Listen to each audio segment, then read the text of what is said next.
I guess it looks like I'm streaming now. So this time we'll record it. Um, Sweet. Should I put the book up on the stream? That's the real I question. was gonna do that. No. I'm streaming to YouTube. You can stream to the Discord. Cool. Uh-huh. Cool. Oh wow, that's streaming to YouTube. That's what? The class is closed though. Yeah, that's better. I'm confused. What are you saying? You don't My want me to? closet was open. Your closet was open. Oh, yeah. You're streaming to YouTube. Is it unlisted or is it public? Should be public. Okay. Uh, I'm trying to find the point in the book where we left off. Uh, Chapter 5. there's no On Kindle bookmarks. it's page 86. No, 82. 80, mine's 79, so I think there may be some slight differences. I'm going off the PDF, which I'm going to, Mm-hmm. Yes, that's beautiful. um, I think I'll download it and then open it in Adobe, just in case. All right, that's better. I go to page 82, kind of, I guess, no, oh, I said 79, that's right. All right, so I can go to this, I guess I should share the window, not a new scene, a new window. Um, Window. Okay. And future of an illusion. That does not look good. It's not working.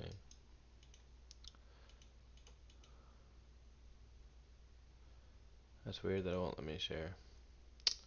Title otherwise. You're using Streamlabs? This is ODS, OBS. Uh, Capture cursor, multi-adapter. Nope, still doesn't work. Alright. So now I've got to open the PDF in Adobe. PDF viewer of some kind, maybe Microsoft Edge.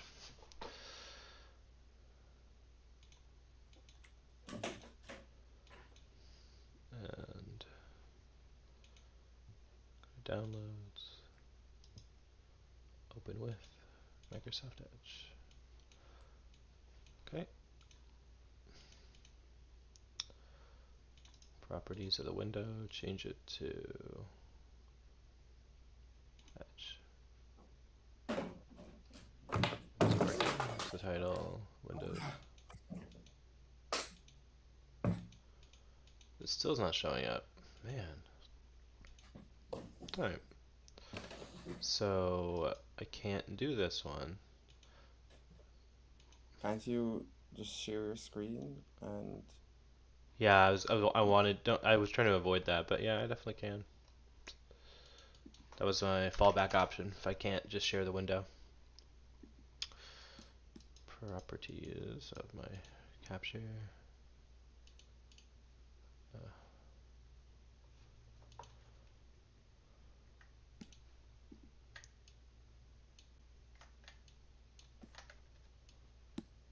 Mhm.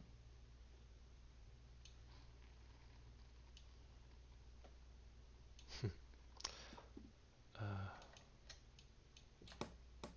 no, no, I didn't want to make it like that. Is it control? I think I can right click and, Yeah, I'm unfamiliar with some of the stuff in OBS. well, I should know how to do it. I do not though. Window, preview scaling, add. Man, why is it being lame? Scale filtering. I'm sure somebody's going off of my comments about how to do it. Uh, Transform? Maybe it's the transform. Alright. Stretch, not center. It's not. Gosh. Oh, wait, I could just kind of do this. This is like cheating, but it works. I'll zoom in a little bit. Perfect. All right. Cool. And I'll move my face. Oh, okay. Well, I'll move my face to this side, and we'll have a pretty image in the background, and we're good. Haha. That way, it's not just black. Okay. Now I'm ready when you are. Good enough. All right. Alright. Okay. Uh, Do you want to read the first paragraph, or shall I? you please. I'm Uh, tired. I need to Jeez. catch my breath. All right. Cool. Says veganism cannot win on the basis of a popularity contest. Wisdom and self-discipline will never be more popular than self-indulgent stupidity. A society of pious people is only possible inasmuch as piety becomes indistinguishable from stupidity. When being good is the stupidest thing to do, the majority will be quote unquote morally good by that ineluctably stupid standard. The Taliban, for example, makes a certain kind of stupidity easy to understand from the cradle to the grave. A certain kind of piety prevails inasmuch as it requires neither intelligence nor self-discipline under their dominion, whereas rebellion would require a great deal of both. In America, by contrast, rebellion is associated with laziness, with a sort of childish refusal to succumb to adult conventions, whereas piety requires intelligence, self-discipline, and at least as much eccentricity as the rebels have on their side. Vegans practice a form of piety that is both defiant and despotic, both rebellious and repressive. It is absurd to imagine that it will ever be popular unless we are discussing forms of veganism so utterly debased that they've become indistinguishable from stupidity. Inasmuch as veganism becomes indistinguishable from any other 10-step program for achieving a bikini body, then it may be popular within that remit, but only for the same reasons as any other fad diet, and with the same utterly non-revolutionary outcomes.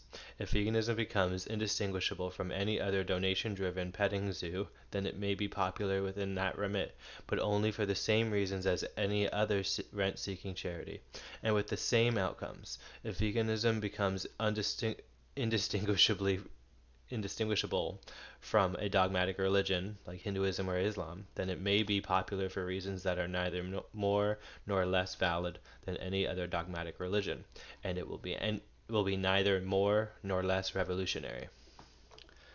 These popularized forms of the movement will never move. They will be as inert as the imbeciles who pay for them, and as venal as the leaders who profit from them. We sabotaged our own movement by making it into a popularity contest. We debased the moral and political significance of veganism in an alloy with the vanities of commercial fitness culture, the cupidity of the charity sector, and the self-indulgence of the 21st century spirituality. The most basic premise of popularizing veganism is an error. It is both morally and strategically wrong. It is as self-contradictory as the popularization of aristocracy. Do you want to pick up? Still there? Hello? Yes, I can do two paragraphs or three. Yeah, I mean, Uh, I don't want to do the whole thing. Go for it. yes. In the long centuries of the Dark Ages, the power of the aristocrats was not increased by making as many people as possible into a duke or duchess. It would be a ludicrous delusion to imagine that the objective of the aristocrats had been to convert one person after another to aristocracy until there were no commoners remaining, so that we could all share in the same titles and privileges. What if, in some parallel universe, the aristocrats could have earned money by promoting a conversation of exactly this kind, or this conversation of this kind? Yeah.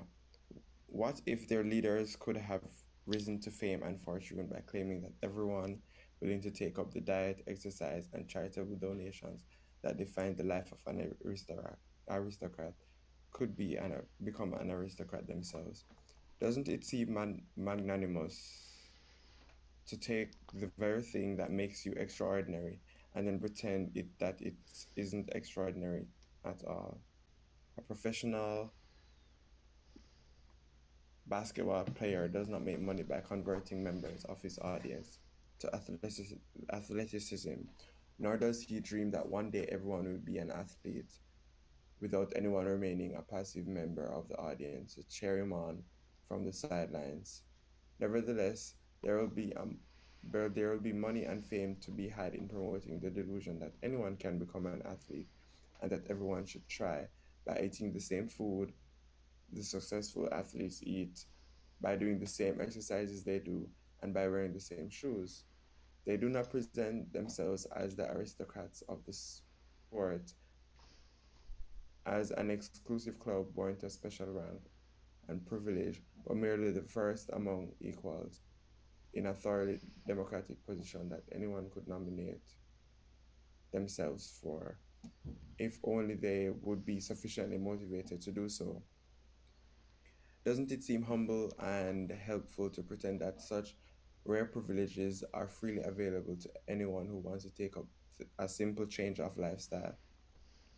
I've seen athletes, bikini models, and chess champions saying words to this same effect, insisting that anyone could accomplish the same things as themselves if only eat the same diet and have a positive attitude, etc.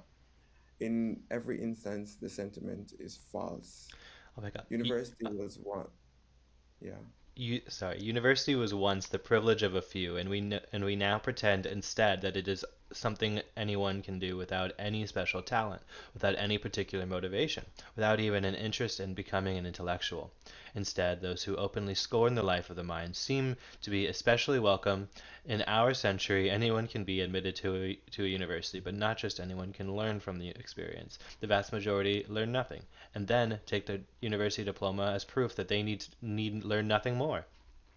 In effect, learning remains the privilege of a few, whereas university courses become accessible to all, even if they cannot afford it, especially if they cannot afford it. You can create an education system that does not teach anyone anything and call it a meritocracy. In this way, merit becomes equal, but actual learning, refinement, sophistication, etc., remains the privilege of a selected few. The question is, who selects them? They select themselves. The people who choose to learn what is not being taught and to overturn what is being taught within the system they select themselves, and the best of them will ceaselessly conspire to destroy the very institution they owe their existence to. In this respect, the example of the dissident intellectual comes closest to the social role of of the vegan in the 21st century. The parallelism here is much closer than the example of the athlete or the aristocrat mentioned before, because this is an elite that elects itself, i.e., they owe little or nothing to privilege or birth, physical size, etc., whereas the athletes and and the aristocrats owe a great deal to this category of circumstance. We have an education system that, in the name of universal equality, exacerbates inequality. Exacerbates. Like the Taliban, it makes a certain kind of stupidity easy to sustain from the cradle to the grave, and inadvertently creates a tiny minority of remarkable people who rebel against the stupidity. They become what they are despite and not because of their education. That is that is the status of a true intellectual within the university system, and it is the status of a real vegan within with our society as a whole, and within the microcosm of the vegan movement as well. In the name of admitting all regardless of talent or motivation, modern education worked against its own purpose, creating classrooms that pandered to the lowest common denominator, to people who simply did not want to learn, for the greatest possible amount of money. And in the name of admitting all, regardless of talent or motivation, the vegan movement worked against its own purpose, and inadvertently created the self-selected elite that would destroy and supplant it in the century to come. The argument in favor of free education is that everybody should be able to learn. There is an implicit error here. The that vitiates all political discourse in the 21st century, and posing the question in terms of ability and disability. Someone may be able to learn and yet have no desire to do so. They can buy a $250,000 education, but cannot buy the requisite desire, and reducing the price of tuition does nothing to reduce the scarcity of that desire. Uh, do you want to talk about what we just Well, read? We kind of uh, last time we did a lot of more talking about the book than we are doing this time. So, yes. how are you? But we do have a lot more to read this time. No, I mean, I think sorry, I said it kind of funny. No, I think chapter four. We did like a little bit of chapter three and all of chapter four. It's about the same length as chapter five. Uh, So, and Okay. even if we don't finish it, like, it won't be the end of the world.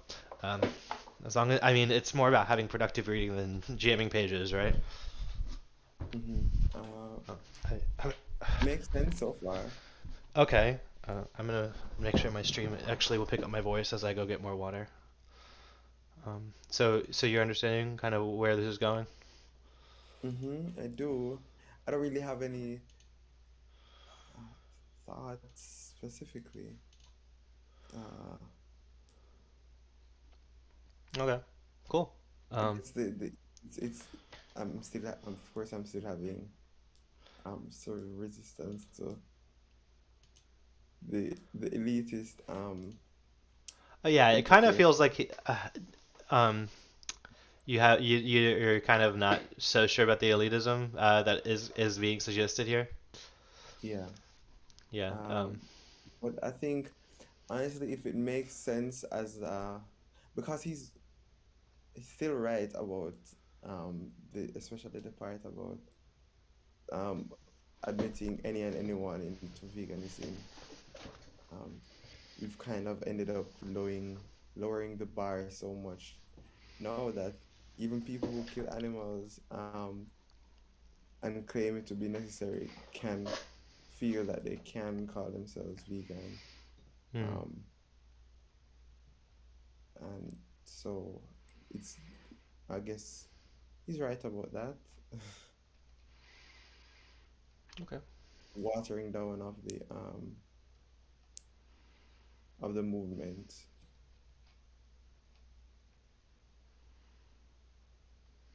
Hmm.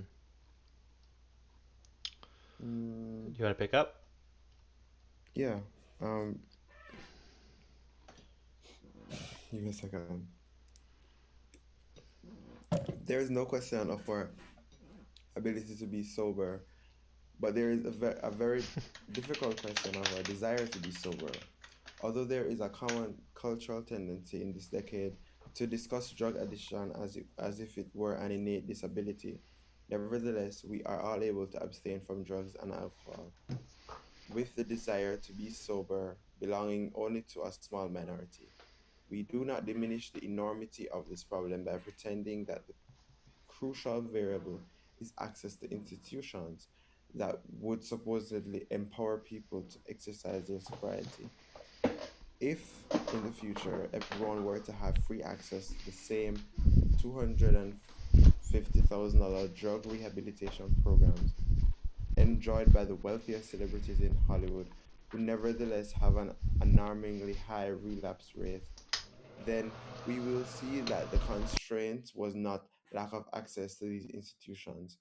What had been scarce all along was the requisite desire, and if lacking, there is no substitute for it that can be purchased at any price.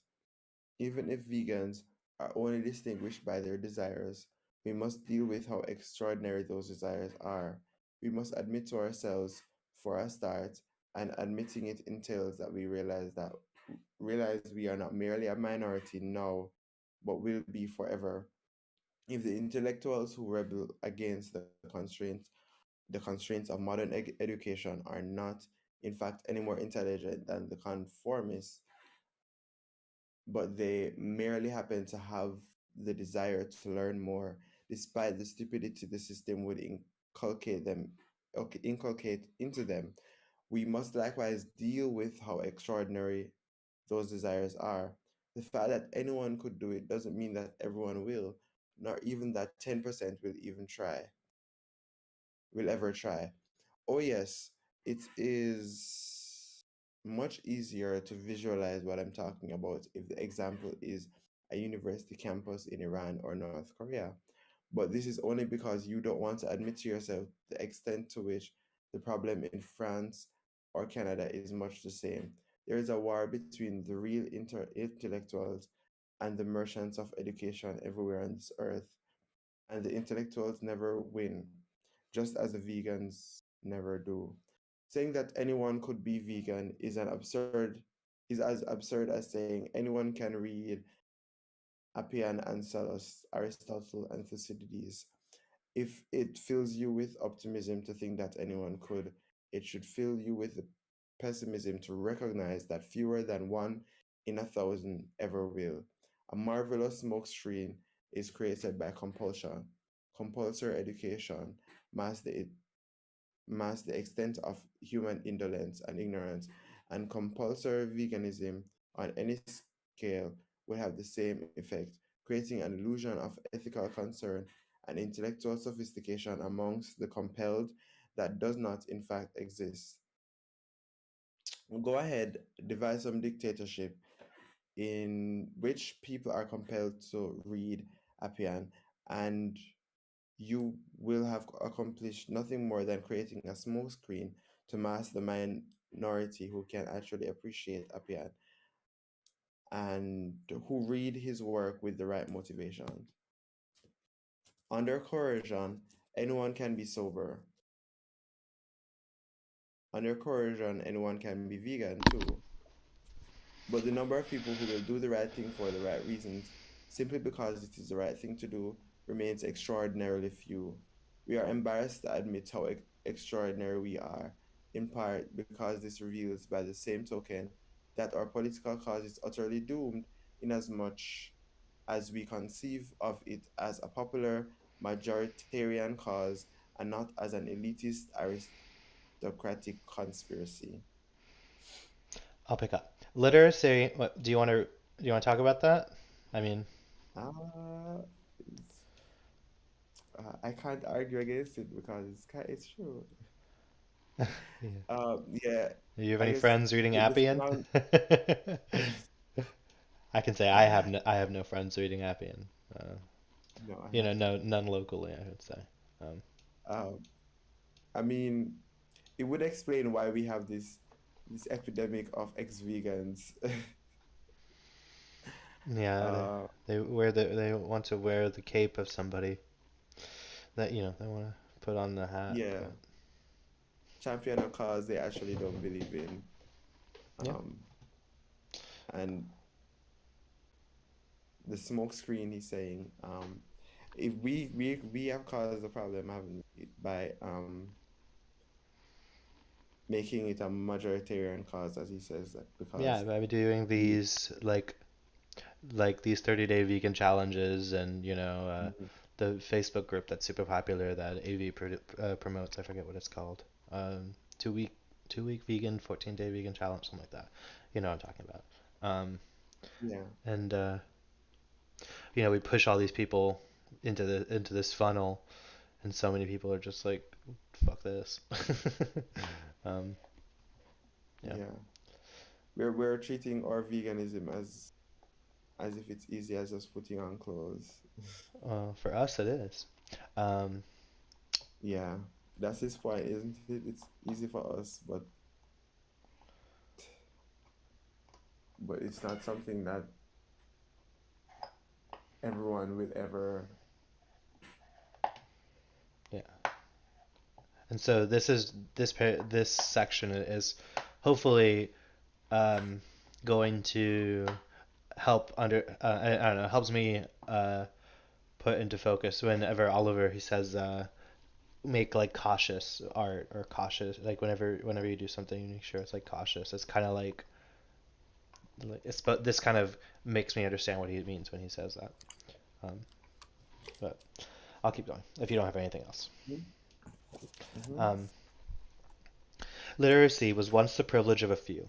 We now believe that everyone can learn to read if they're forced to, and therefore everyone should be forced to.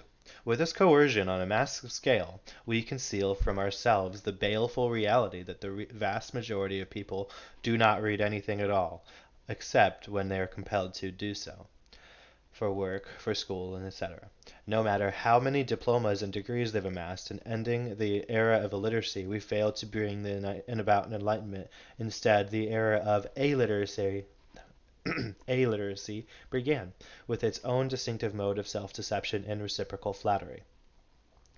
Before compulsory education was established for all, we could pretend that the masses had the desire and potential to be intellectuals, but they were merely held back, quote unquote, and constrained, quote unquote, by their lack of access to their enabling, quote unquote, institutions. What we have achieved now is the universality of compulsion, not education. What we have revealed is that the vast majority of people who can read will not read. What we have concealed is the difference between learning and being compelled to learn. In depicting the starkly unequal society in which we had grown up himself, in he had grown up himself, Tolstoy always made the effort to show us that his aristocratic characters understood math and geometry, whereas the peasants did not. The great, the great lesson of modernity was that everyone could be compelled to learn math and geometry, so that we all could be aristocrats together. This was based on the false premise that compulsion and ability are one and the same, that we can be compelled to learn math if that we can be compelled to learn math is very different from being able to do it. All social movements, all political movements, all religious movements are influenced by the invisible violence and conspicuous egalitarianism of modern education. We are corrupted by the contrast between the two. The violence is real, whereas the egalitarianism is phony. One gets results, the other doesn't. We are corrupted by degrees in seeing how this works, learning the implicit lesson that political progress is achieved by violence, compelling bad people to do the right thing for the wrong reasons, and so it is no wonder that the whole political spectrum, left and right, unthinkingly reflect this model. The government as the lion tamer of the ignorant masses. Organized education works against its own purpose, and organized veganism works against its purpose in precisely the same way. If you actually wanted to create a dozen talented painters or a dozen talented mathematicians, the first step would be finding a few people who genuinely want to learn. Applying compulsion to thousands who do not want to learn, but will endure the lessons if they had to, would only make it harder to find the few who could really benefit from the education you have to offer. In painting, in math, and etc.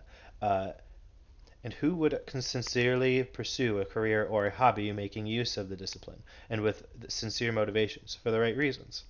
Compulsion fails to create talent, and the smokescreen effect that I've described already makes it harder for that tiny minority of people actually interested in art and math and veganism, etc., to find one another as equals or as masters and pupil, etc. Indeed, the whole system makes it harder for anyone who is sincerely motivated to learn to actually get an education or have a career.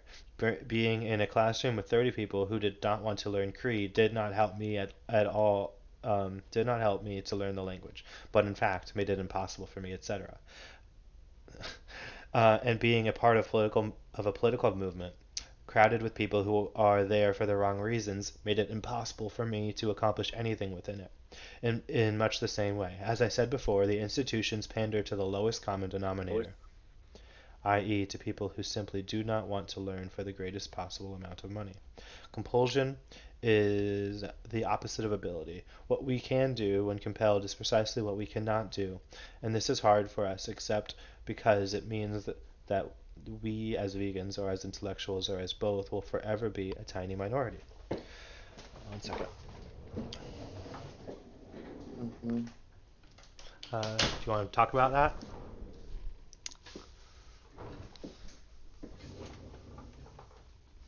Maria? It's an extension of what he was saying before. So Okay. uh, I'll continue uh, on. Is that fine? we You're we good with should that? maybe do something where we just regularly say like every So like it's regular instead of Yeah, I'm trying to read like number. about a page at a time, but my pages are probably different font size than yours. So, uh, Yeah, like I don't know. I two mean, by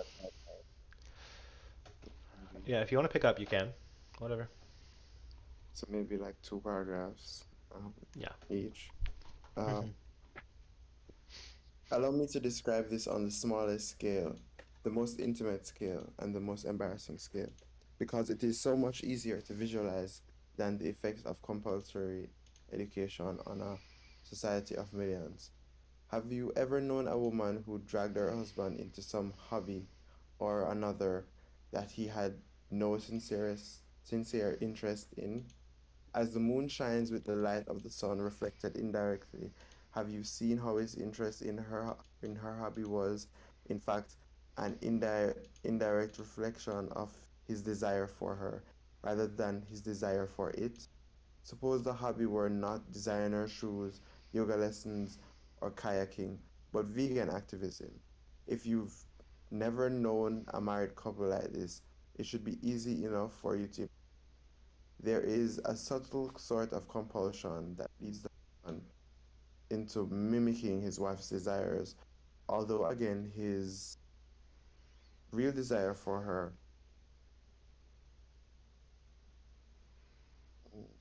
again his real desire is for her.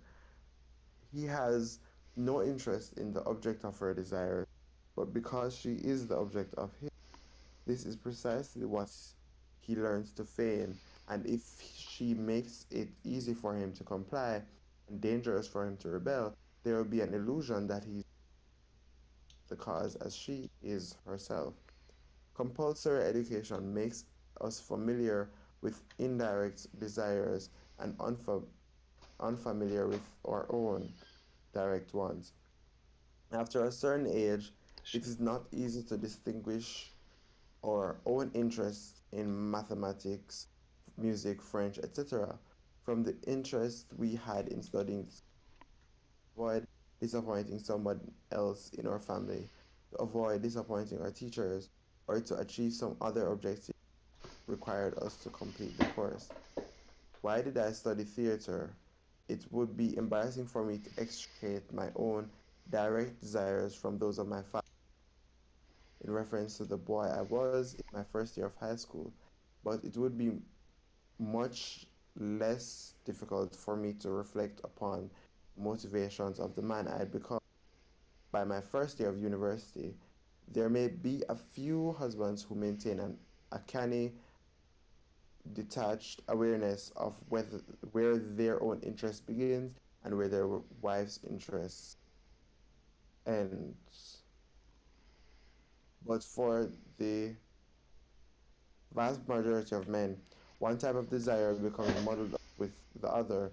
He may not know the extent to which his own interest in veganism is insincere for all the same reasons that he doesn't know the extent to which his interest in those yoga classes is insincere unless or until the marriage comes to an end. In divorce, we rediscover in this shallow sense who we truly are. How do you feel about that? Oh, right. This is a good paragraph. Hmm. I'm wondering if I have any Have any thoughts? Oh, compulsions. oh. Likely. I probably do. Yeah. I You probably mean, do. I'm I know I do. working a job, 9 to 5 job. That's something I was compelled to do for sure. I think what I guess maybe in that example, maybe I confused a desire for money to a desire for working at nine. I don't think this analogy works that well with like going to work. Probably works better if you were in a relationship or even just your mom or your parents wanted you to do like school sports or something. In time, you My kind mom of won't take me. muddle. Excuse me. Oh, I was saying my mom. My mom sees school like education, and like this goal is that I'm going to get a job at traditional 9 to 5 job. And so maybe in that sense it works. Hmm. No, you're not seeing it. I mean, yeah, sort of. Um, I mean, I could give an analogy from my own life. Let's see.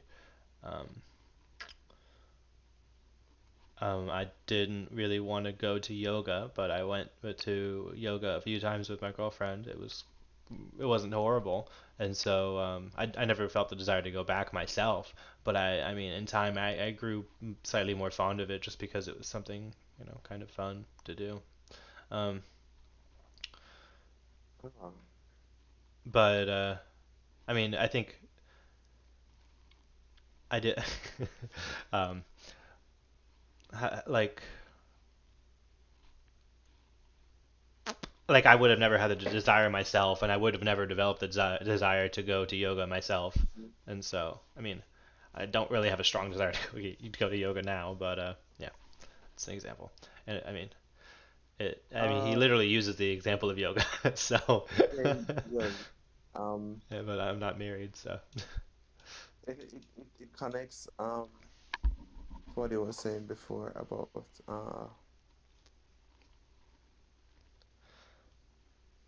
the, accepting non-vegans. Who asked me the question last week? Was it Oliver asking me, would try to compel someone or like pressure someone into being vegan? Um, hmm. so it's the same thing, the thing about compulsion. The wife in this example may not even realize he's um forcing the husband, since the husband might feign enthusiasm for what she wants to do. Yeah, kind of. That's a good example. Um, is it really worth making that sort of connection though? I think I think so. I think it's a good connection you're making about comparing just like this idea, this concept we had last time we read this book about like accepting non-vegans or people you you're opposed to um, as they are, and taking just not just being so filled with you know anger or annoyance with their about their indifference to what you care about, right? Mhm. Uh, but in a marriage, usually it's or in a relationship, it's kind of hard to have that. I mean, get yourself so worked up to to have the same sort of range, to have the same sort of anger you might have at somebody who is indifferent to things you care about, because and they will always at least faint interest in the things that you care about, right? So um, connects, but it's not like the greatest metaphor. Well, yeah. Mm-hmm. Yeah, I am. Uh, yeah, you can continue. Okay, I have nothing else to say. it's fine. We got more pages to read. Um, Hmm? this I said we got more pages to read. No stress. I'll have things to say later, if not now. If education were as simple as imprisonment, we could very quickly come to a conclusion. And if democracy were as simple as military conscription, this book could just be a few paragraphs long. The reality is that we can do nothing with education that we cannot do without it. As the married man accomplishes things he would not have been able to do alone, no matter how much he may resent his wife or his education. There is an enabling dynamic just as real as the oppressive one, and we lose track of our own desire not because we are denigrated to the point of forgetting who we truly are, but because we find our understanding and appreciation for life extended by our synergy with others. Have you ever met anyone who would have had a sincere interest in the sciences if there hadn't been institutions and movies and cartoons that made the sciences seem entertaining for them? This seems shallow, but it isn't. Millions of dollars are spent on museums that make the most boring facts of chemistry and physics seem interesting. For a few Hold on. fleeting. Did you skip a page? I might have. That sounds like something I would do. I scroll around a lot while we're talking. Um, Irish has its own sort of egalitarianism yeah, I too. probably skipped this paragraph. I'll read it. Marriage has its own sort of egalitarianism too, and its own sort of participatory democracy. And the two parties who enter into this intensely political arrangement may be unaware of how phony or how sincere these aspects of the relationship are. Do they truly make decisions together as equals? Did they both decide to become vegan together? Did they both decide to enroll in the yoga classes? Yes, in some case, the husband will have a detached awareness of which decisions were his own, and which were hers, and which were a synergy, but it is very easy to be deceived about these things, whether for the sake of love or laziness. In brief, it becomes difficult to distinguish the light of the moon from the light of the sun. Were these decisions mine? Was this desire mine? Were these talents mine? Were they alone? Were they mine alone? Were they just indirect reflections of hers? Or were they some a sort of synergy? If none of these observations apply to your marriage, you should immediately file for divorce. um, if education were as simple as imprisonment, we could very quickly come to a conclusion. And if democracy were as simple as military conscription, this book could be just a few paragraphs long. The reality is that we can do this things with education that we cannot do without it. As the married man accomplishes things he would not have been able to do alone, no matter how much he may resent his wife for his education.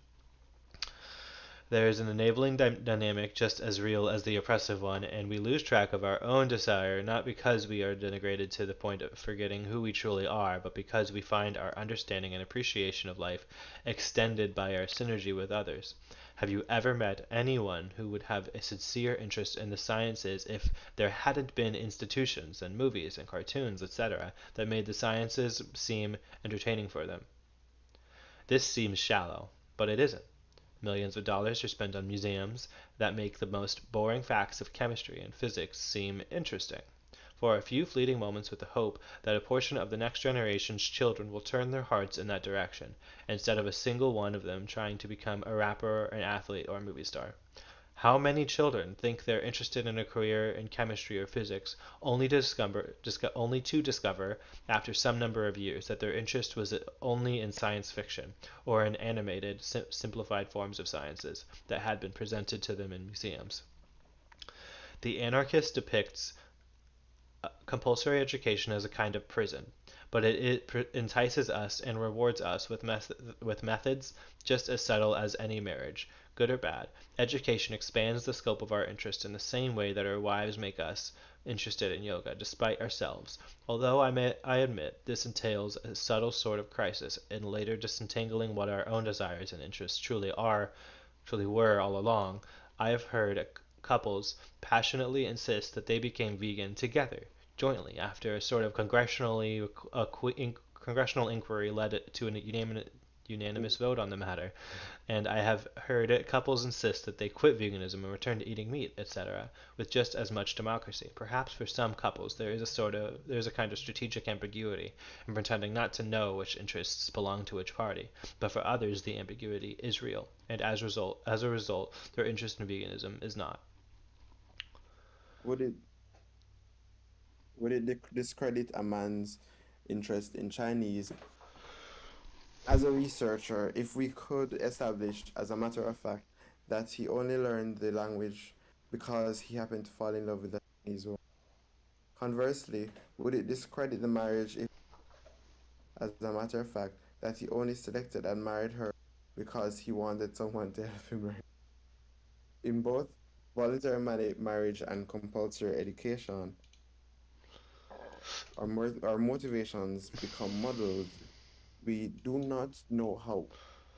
to what extent we are, we are naturally talented in a certain subject, or to what extent we ever had a desire to develop a talent in it, as opposed to the extent to which we were encouraged by a kindly authority figure or rebuked by a terrifying one. And I say authority figure here to include parents, teachers, and all others in one category. In marriage and education alike, people insist that they had a fore, foreordained destiny rather than admitting the strange synergy that resulted in this particular man learning one thing or another, irrevocably changing his identity. Not everyone can teach themselves to read Pali. Not everyone can teach themselves to speak Laotian. Not everyone can do these things simultaneously while sleeping under a mosquito net and chopping firewood in the mornings as part of a humanitarian program to hand out sacks of rice to starving people. Oh, yes, it would certainly be socially acceptable for me to pretend that I think of this as nothing special and to insist that I imagine all these things could have been just as easily done by any of my former high school classmates, but any of my own brothers, by any of my own brothers, or by any of my and followers on social media. We show our humility by pretending that there is nothing extraordinary in our accomplishment aside from the requisite desires. It is that same form of false humility, too familiar to be remarkable, when a musician pretends that an instrument may be easily mastered, presuming that you have the desire necessary to practice 4 hours per day. The desire is everything, and the instrument is nothing. The desire is the one thing you cannot.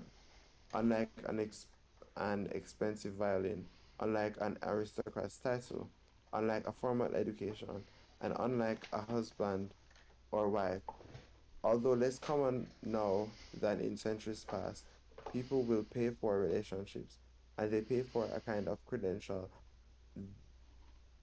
although less common now. People still pay for relationships, and they pay for a kind of credential that makes it seem like a marriage rather than prostitution. But the one thing they cannot buy is the desire.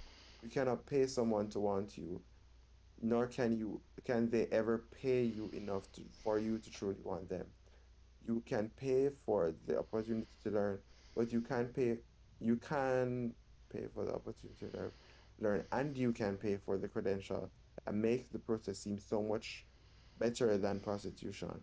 But all that money can never elicit the necessary desire from yourself or others, no matter if you practice with a solid gold paintbrush or on a solid gold easel, or write on a solid gold desk with a solid gold pen.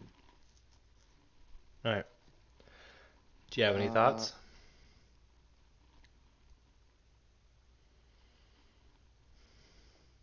was I had a thought, but I think it eluded me.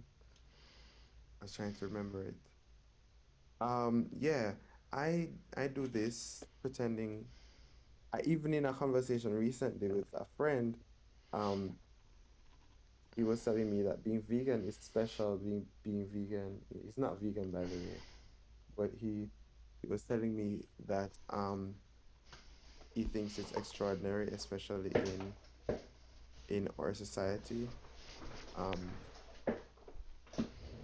and I was just not having it. I was saying no, no, no, it's not special or extraordinary. It's easy. It's easy.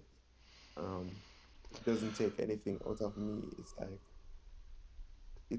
to say it, if I was to treat my veganism like um this amazing, just unbelievable accomplishment, uh, I would feel disingenuous because to me it doesn't feel that way, but other people see it that way. You feel like it would be Yeah. disingenuous for you to treat. Um, I mean, Because it, disingenuous is when you lie to yourself, and so yeah, that makes sense.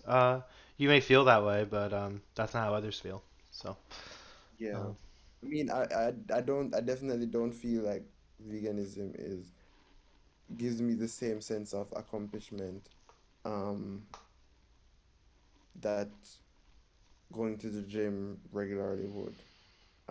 Like actually, like I can say I'm more proud of changes that I style in order to live a more active life, um, more physically active life, than I am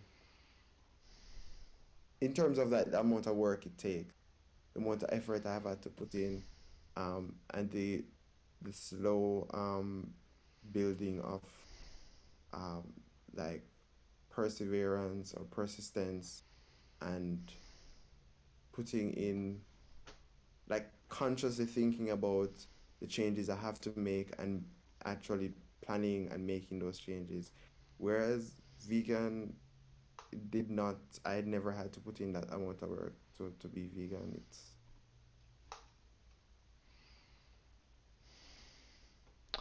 um, yeah. yeah. So the interesting thing there is that the you said that you didn't have to put that much work in, but I think I mean you know this, but to non-vegans it always seems like being vegan is a whole lot is this extraordinary amount of work, you know? Hmm. Um, and maybe to them it's like more than going to the gym. I mean, just from their perspective, they only know one vegan, and they probably have had several people they went to high school with, at least at some point, go to the gym so regularly that you see their muscles kind of like bulging off their body, and they're posting pictures on social media where they're proud of how they look without their clothes on, right? So, um, Hmm. um, just from their perspective, I mean, you gotta take into account that there are just far less vegans than there are people who go to the gym and look good without their clothes on. So even though from your own perspective, there's a bias where you think, oh well, that really it'd be way easier if everybody just went vegan as opposed to going to the gym all the time, right? But yeah, it's a matter of perspective, isn't it? Um, Uh, and but yeah, but they Isaac sounds like he's not talking about perspective. He's talking, um, the fact is that being vegan, like he's saying that it's a fact that being vegan is extraordinary. And we're deluding ourselves that it's not extraordinary, that it doesn't require um, discipline, hard work, dedication, all these things that we just say, oh, you just need to want to be vegan. But then we're kind of selling it short, or yeah, basically, um, yeah, what he's getting at here is that like we have the I don't want to spoil it for you. I'll just keep reading. You're right. That you're right. We'll proceed. Um, and so you left off with at the end of the last paragraph something about a solid gold desk and a solid gold pen. mm-hmm. Okay. Yeah. Should I repeat all the same generalities with sobriety as the point of comparison? A solid gold psychiatrist's couch, solid gold manacles pinning you to the wall of an artfully decorated detoxification cell, where you can vomit into a solid gold basin. The desire is everything. The instrument is nothing. This becomes even more apparent when the instrument is not a pen or a paintbrush that we learn with, but instead a book that we learn from. Someone else could read all the same books I've read without learning one tenth of what I've learned. Someone could visit the same places I've visited, sleep under the same mosquito net, and chop the same firewood, while remaining an intellectual non-entity, never budging even a fraction of an inch from the comfortable ignorance they'd already inhabited before their vacation had begun. There is something I brought to the books, that I brought with me on the journey, that matters more than any of the particular things I've read or done. Likewise, an athlete brings a kind of talent to the gym that matters more than the equipment he's used. Although you can certainly take your turn with those same weights once he puts them back on the racks, as you can take your turn with all the same books I've read once I've put them back on the shelf. The basketball player is expected to tell the audience that if they just wake up early with a positive attitude day after day, they can become a champion in the same way that he has himself. But the reality is that the majority of the spectators struggle with getting out of bed in the morning because they can't even have the positive attitude, let alone the 10,000 other requirements for success in this or any other field. What is effortless for one person is an insurmountable obstacle for another. The desire that one person has in abundance can never be shared with another, and the inequalities of the mind are far more horrifying and invidious than the inequalities of the body that athletes learn to politely pretend they are unaware of. There is a fortune to be made Here's the, from I guess, yeah, what? it's my paragraph. The first paragraph was super short. There was like nothing. Okay, fine. There is a fortune to be made from beautiful women saying you can have an ass just like mine, but the egalitarianism of the ass is just as absurd as the egalitarianism of the mind. Even if it were wholly a matter of spirit and self-discipline without any qualities of birth, entailing a certain degree of predestination for the shape and size of every lump of flesh on your bones, we would have to face up to the horrifying inequality of spirit and self-discipline that dooms one person to never be able to accomplish what seemed effortless for another. In brief, we must confess that the selfishness, laziness, short-term thinking, and stupidity of the vast majority are permanent features of our climate. Even if they may sometimes disappear like the perpetually shining sun. What are your thoughts on that paragraph?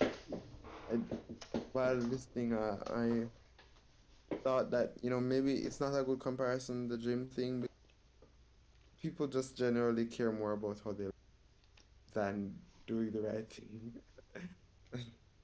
Um, it's a similar. I mean, he I don't know. it's literally a good comparison because I mean I don't know if this makes it a good comparison, but I mean for at least extending Eisel's argument, he literally uses the gym in the next paragraph. So I mean at least it's a good enough continuation to be written down in the book, right? Unless you're Okay. talking about a different sort of comparison. Well, the one, I guess the vegan gym comparison, but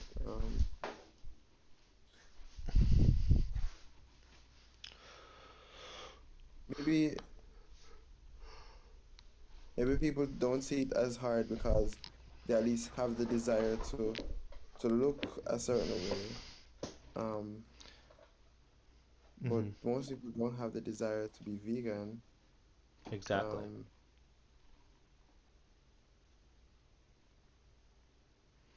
that the extent of the desire to look a certain way is, if it's really strong, then they're really um put like go against all odds, even if it's like an innate aversion to physical activity, um, to achieve the look they want. Um, but if someone doesn't want to be vegan or feels or simply just feels like It's not worth the um effort. They don't care. They're indifferent. yeah, or that they feel like it's something they should do, but it's not something that they want. Um, Yeah, like they understand that it would be a good thing if they went vegan, but they don't feel it's worth the effort, right? Is that what you're saying? yeah, Yeah, that's exactly. Yes. It's or in the not same thinking way that other people people. feel that it would be a good thing if they went to the gym, um, but they don't feel it's worth the effort, even though they don't really know how much that effort is because they've never actually done it. But, Yeah. um, you know, I mean that's the exact comparison we're talking about. Um, Yeah. Mm-hmm. Oh, yeah, my turn. Extraordinary people can do extraordinary things for extraordinary reasons. It is pointless to pretend that everyone is capable of accomplishment just because the prerequisite steps leading up to them are voluntary. Inasmuch as sobriety is voluntary for the vast majority, it is unattainable. Inasmuch as reading nonfiction for the vast majority, it is unattainable.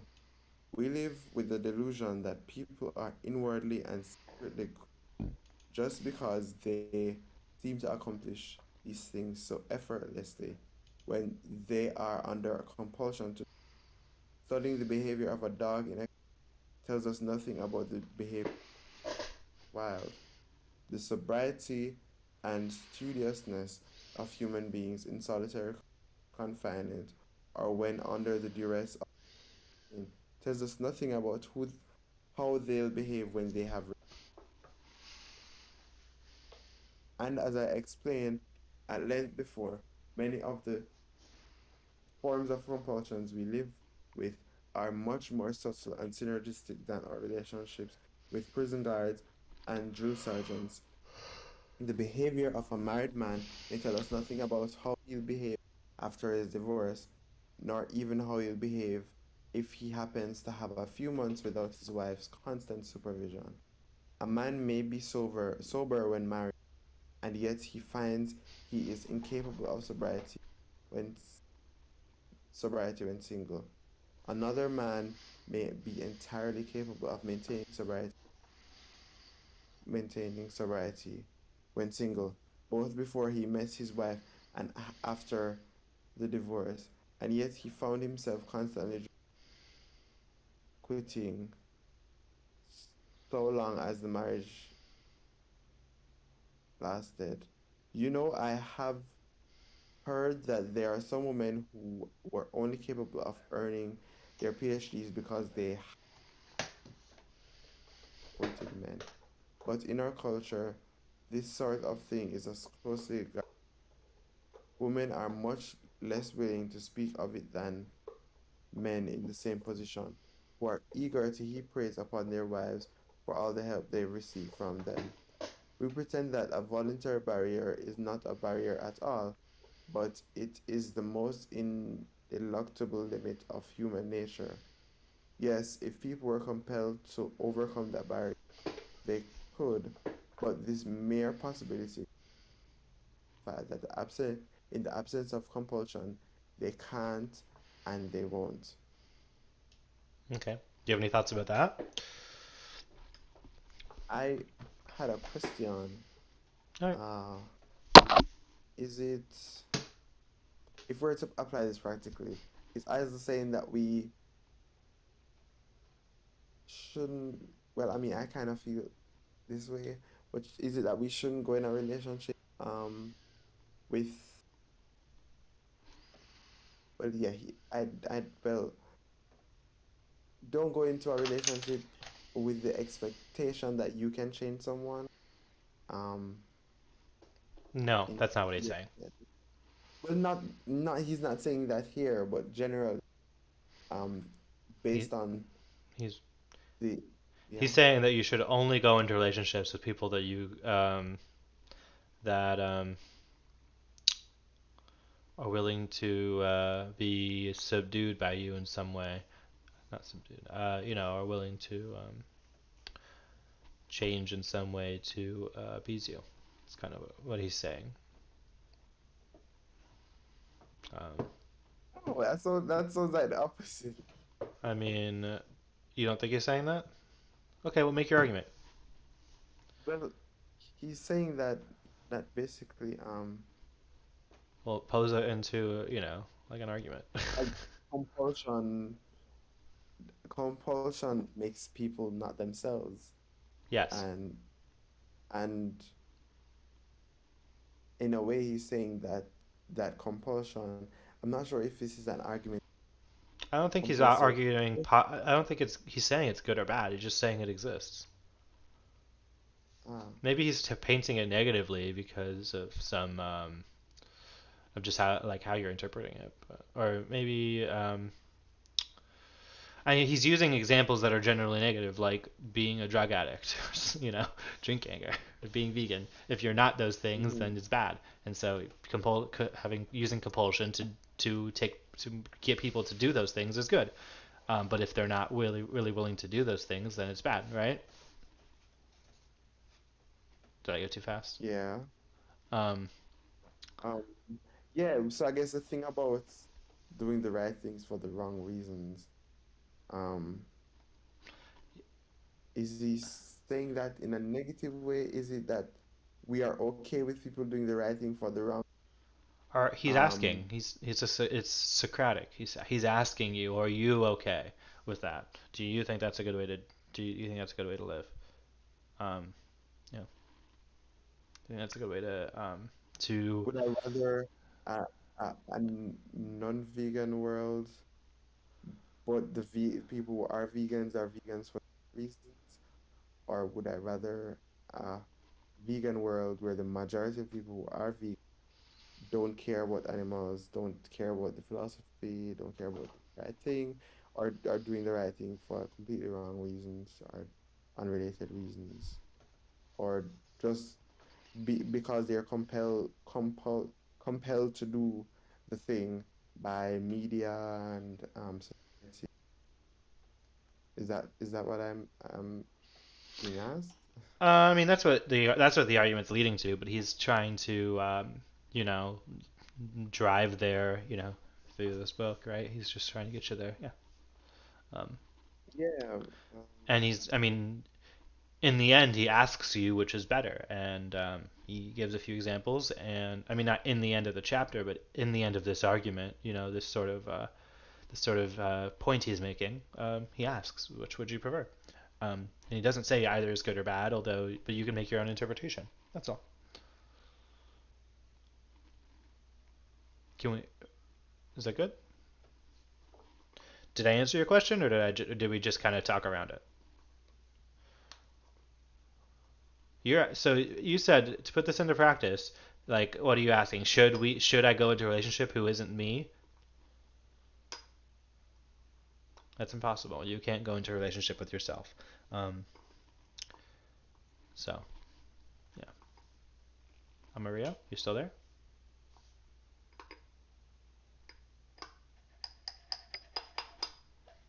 Hello, I don't hear you. Okay, well, if you don't type anything in here, I'm just gonna keep going. I'm gonna keep reading the book, like we said we would. Hypothetically, aristocrats could recruit new peasants to join their social class, until it ceased to be an elite and started to comprise the vast majority. No matter how absurd that may seem, it is a hypothetical possibility. For vegans to do the same is not. For intellectuals to do the same is not. For the tiny minority of vegans who are also distant intellectuals, it is not. The dream that we will eventually comprise the moral majority ends with this book. For the few who read it, what distinguishes us from the majority cannot be bought, cannot be sold, cannot be multiplied and commercialized. More people cannot more people can be compelled to do the right thing, but they will never have the desire to do the right thing for the right reason as we do. The human species is disabled by its desires. The notion that a barrier can be overcome, personally or politically, because it is quote unquote simple, is because it is quote unquote simple, simply then the sentence makes sense, because it is quote unquote Oh, yeah, simply a yeah. matter of desire. I hear you now. Are you there, Mario? Um, give me a second. Okay, sure. I mean, yeah, it's good. I'll pause right here. The human species. I'll reread the paragraph.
All right.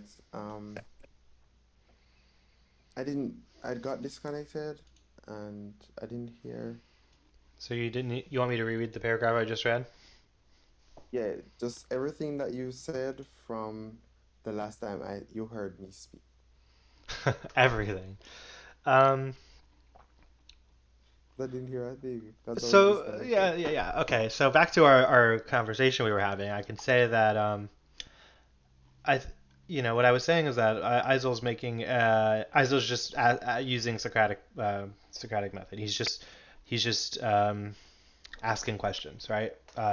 So I mean, when he says, "Would you rather be part of a vegan movement that is full of mo- uh, vegans who are actually motivated to be vegan for the right reasons, um, or would you rather be part of a vegan movement which are people who got guilt tripped into being vegan through one method or another?" Um, Hmm. I mean, it's just a question. Which is it? And if you and your answer entails your actions, what your actions are going to be. Um, but your original question was about applying the things we're reading to this book from this book to your life, and you said, how do I use this? How do Hmm. I go into relationships with people who are not ethically motivated vegans for the same reasons I agree with, or do you or do you not? You go it alone, and I think that this book kind of answers that question, but you got to keep reading. Also, hmm, yeah, I don't know. Did that answer your question? Mm, yeah. Okay, good. Um, then I'll continue on reading. It says, hypothetically, aristocrats could recruit new peasants to join their social class until it ceased to be an elite and started to comprise the vast majority. No matter how absurd that may seem, it is a hypothetical possibility. For vegans to do the same is not. For intellectuals to do the same is not. For the minority of vegans who are also distant intellectuals, it is not. The dream that we will eventually comprise the moral majority ends with this book. For the few who read it, what distinguishes us from the majority cannot be bought, cannot be sold, cannot be multiplied, and cannot be commercialized. More people can be compelled to do the right thing, but they will never have the desire to do the right thing for the right reasons as we do. The human species is disabled by its desires. The notion that a barrier can be overcome, personally or politically, because it is quote unquote simply a matter of desire rather than disability and fault is false. The tragedy of our century is that the vast majority of our disabilities are now voluntary, and the vast majority of us are, at any given time, voluntarily intellectually disabled.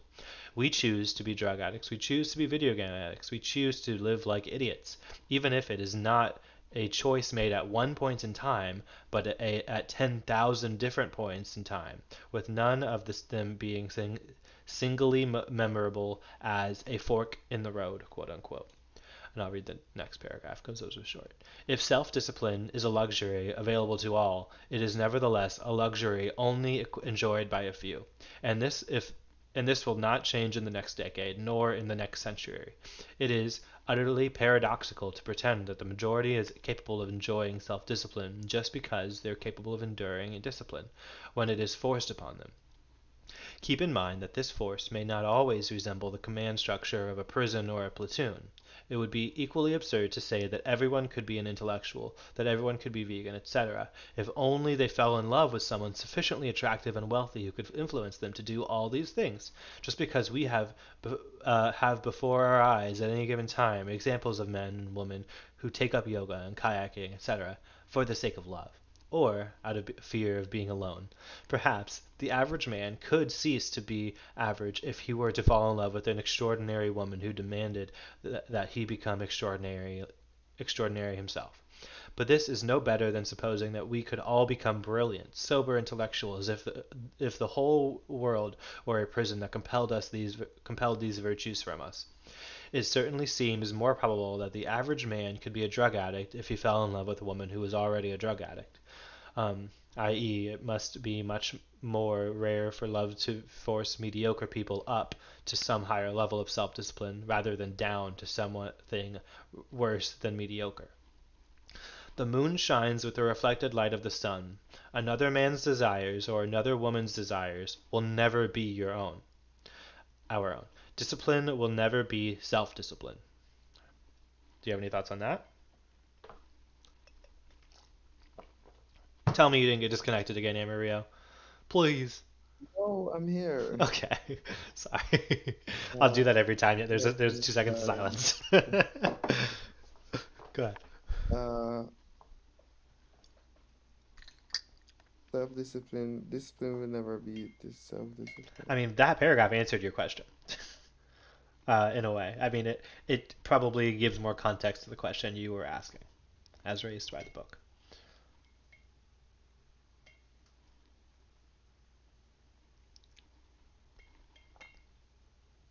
Mm, Do you feel like it answered your question, or kind of gave you more yeah, context? sorry about that. It definitely is more a further elaboration of what he was saying. Yeah, he's saying that anyone can be. He's saying that anybody can be compelled I'm sorry. to Yeah, agree with somebody, or not agree, but at least present the same values that somebody else does, right? it's impossible. Hmm? That it's impossible.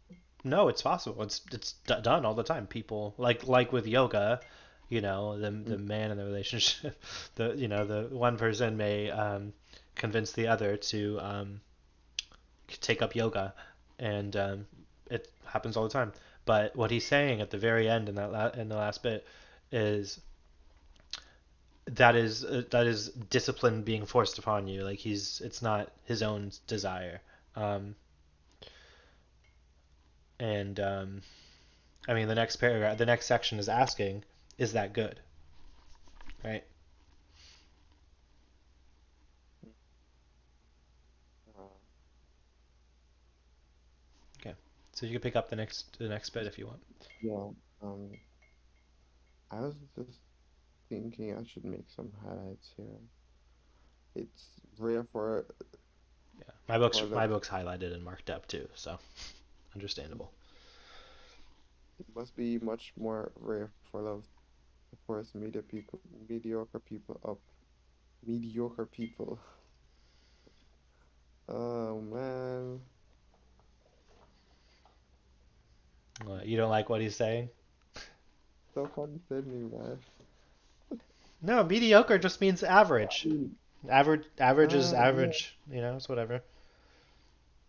Mm, I'm not saying it to be um say that um at this point, I don't even know if condescending is bad because people are telling me I'm condescending when I'm really not being condescending. People, um, Yeah, you and just and gotta people lean into the and hate. saying that people are mediocre, or just not intelligent or not intellectual is it condescending if it's true? um, yeah, I've I never had a, I've never had a conversation with an intelligent I person think it's about. condescending to presume that they ought to be intelligent or they ought to have the same desire to be intelligent as you do. As we continue, as we'll read. I think Okay, okay. Uh, yeah. um, okay, I fine. think what people find annoying is when is is exactly what was presented in chapter 4 is like when the way we talk about ourselves is that we are that when we're in disbelief of somebody's mediocrity, um, it makes us sound condescending, right? Um, and And so what chapter 4 was about was changing that. Um, yeah. We just have 37 pages left. This is gonna be done really soon. Uh, Yeah. Well, we can go back and read in chapters 1 through 3. Chapters 1 through 3 is like 50 pages or I don't something. think I need to do that right now. Yeah. Well, I mean, if we what are you suggesting? Maybe we can reread the book in a month's time, or after we read something else. I don't know if you want to read No More Manifestousness or maybe some Um, other. I'm already reading Manifestos. I'll read it with you if you want to. If you want to do, we can move on to more Manifestos right after this if you want. I don't think. That your desire, or are you just saying that because you want to, Uh, because I'm interested in reading them? uh, do I want to reread 300 pages? No, but I mean, You I, want to do it because I want to do it? I mean, I think That's what that, I've been talking about. um, I would enjoy talking with somebody about it, and so if I have that opportunity to go back and reread those 300 pages, then sure. Work Do on it. you have No More Manifestos in paper format? Or No, I have um I don't think I have the Kindle version either. I had gotten some excerpts before. Um, well, you're gonna need that. You're but gonna need the book, right? yeah, I can get the book. All right. How much was it on Kindle again? I mean, I think No More Manifestos actually is a little bit more money, but It's more money. What? Don't worry about money right now. It's Let me someone will buy a continue. T-shirt and you'll be able to afford it. Yes, that's good. Yes, please buy my t-shirt. uh, YouTube, please. yeah, when's YouTube paying out? Or your yeah. When do I get paid? You know. um, yeah. In Oh, you relation said to vegan, yeah. so. Sorry. Do you feel like you're not getting enough out of reading this right now that you don't want to continue? Because that's fine. Or No, that's not what I'm saying. What? you just I'm okay. saying I don't think we need to read the first part of it. No.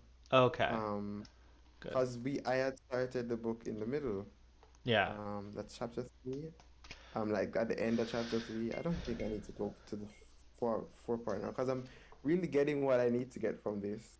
Um, Yeah, the first part is primarily just refuting different arguments the vegans make. So it's good, and I mean, it's something to sharpen your teeth with, but it's not really going to steer you in any particular direction because you likely already believe a lot of the things in chapter 1 and 3. So 1 through 3. yeah. Although I think you will understand this sort of veganism as like imperialism sort of argument Isel makes better if by at least reading chapter 3 in full. But it doesn't really. I mean, I think that we've kind of explained it enough to you, uh, and Yeah. I'm still it's gonna read it, but yeah, not right now. I think and we'll read it together, and what that's fine. I have this right now, it would help. This part that I'm reading now is going to help me actually Decide do what to do activism. next. Yeah. Yeah, yeah, decide what I'm going to do with my Me activism instead. too. Me too. Um, Yeah. got my meetup later today, so that's exciting. Gotta hang out with a bunch of Is friends. it, are you going to talk about this at the meetup? Um, I got to. Yeah. Um, yeah. Okay, that's good. I'll hear about it. Yeah, I'll tell you what comes of it. But keep reading. Go ahead.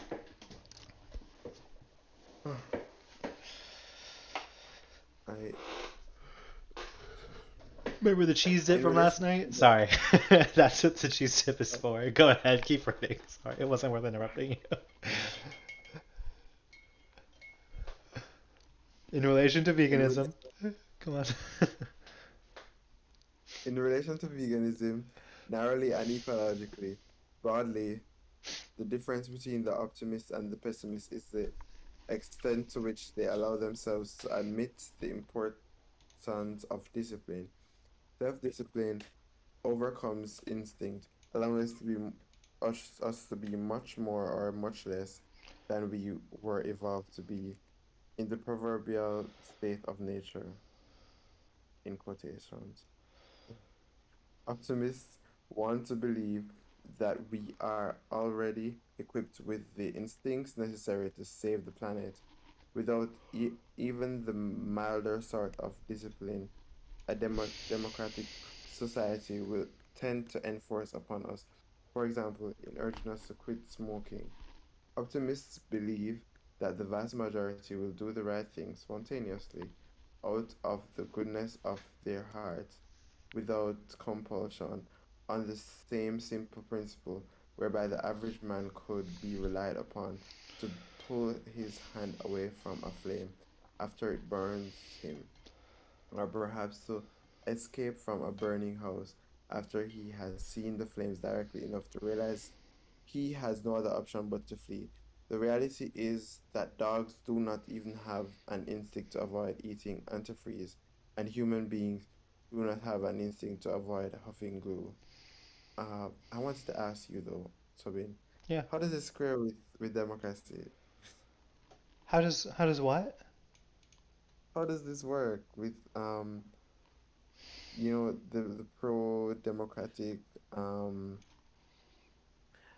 stance that ISIL takes? I think ISIL said there's this awesome video about the political process in democracy and how um you have to think about changing people's minds and hearts, or um influencing people to make certain decisions in a democratic society as opposed to um dictator or from the top down enforcing rules on people.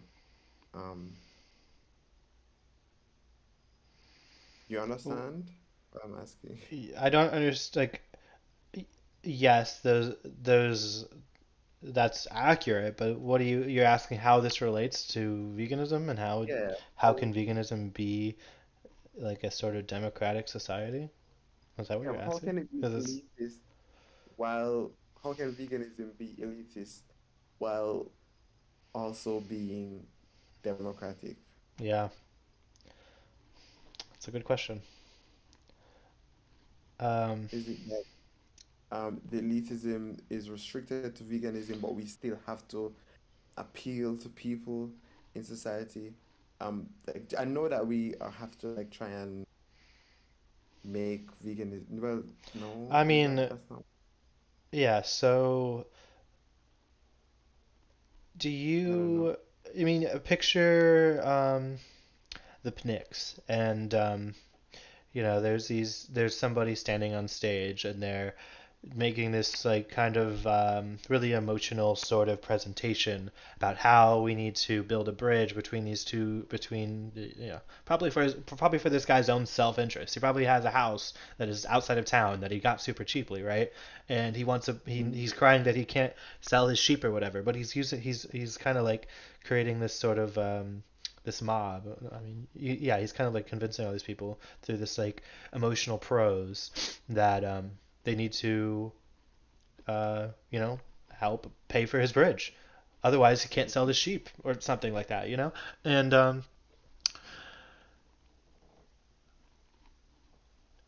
so that, Yeah. that is democracy in a way, they're just, sway, kind of convincing people to that what that they want something. Um, Even if they don't. Even if it's not in their interest, sometimes, yeah. Um, I mean, that's probably like one of the worst cases of democracy, right? But I mean, you kind of can argue against your own opinion like that, or your own points like that. Um, and so by I guess making by maybe but by making vegan what we're saying is that instead of having losers on stage, not pointing us in any particular direction. We actually put somebody on stage who is able to point to have this mob of vegans do something productive. Um, that's one way to interpret what's being said. Um, there's probably a better way to put it. It's probably more eloquently stated later, but yeah. Um, so so in some ways, um, veganism can be democratic by just kind of like having somebody with some brain cells, you know, telling people what to do, telling the vegans who don't aren't intellectuals what to do, and that is, but identifying who those people are is key, and that's stated later in the book. Does that kind of make sense? I think that's kind of Mhm. an answer to your question. Identifying those people are, and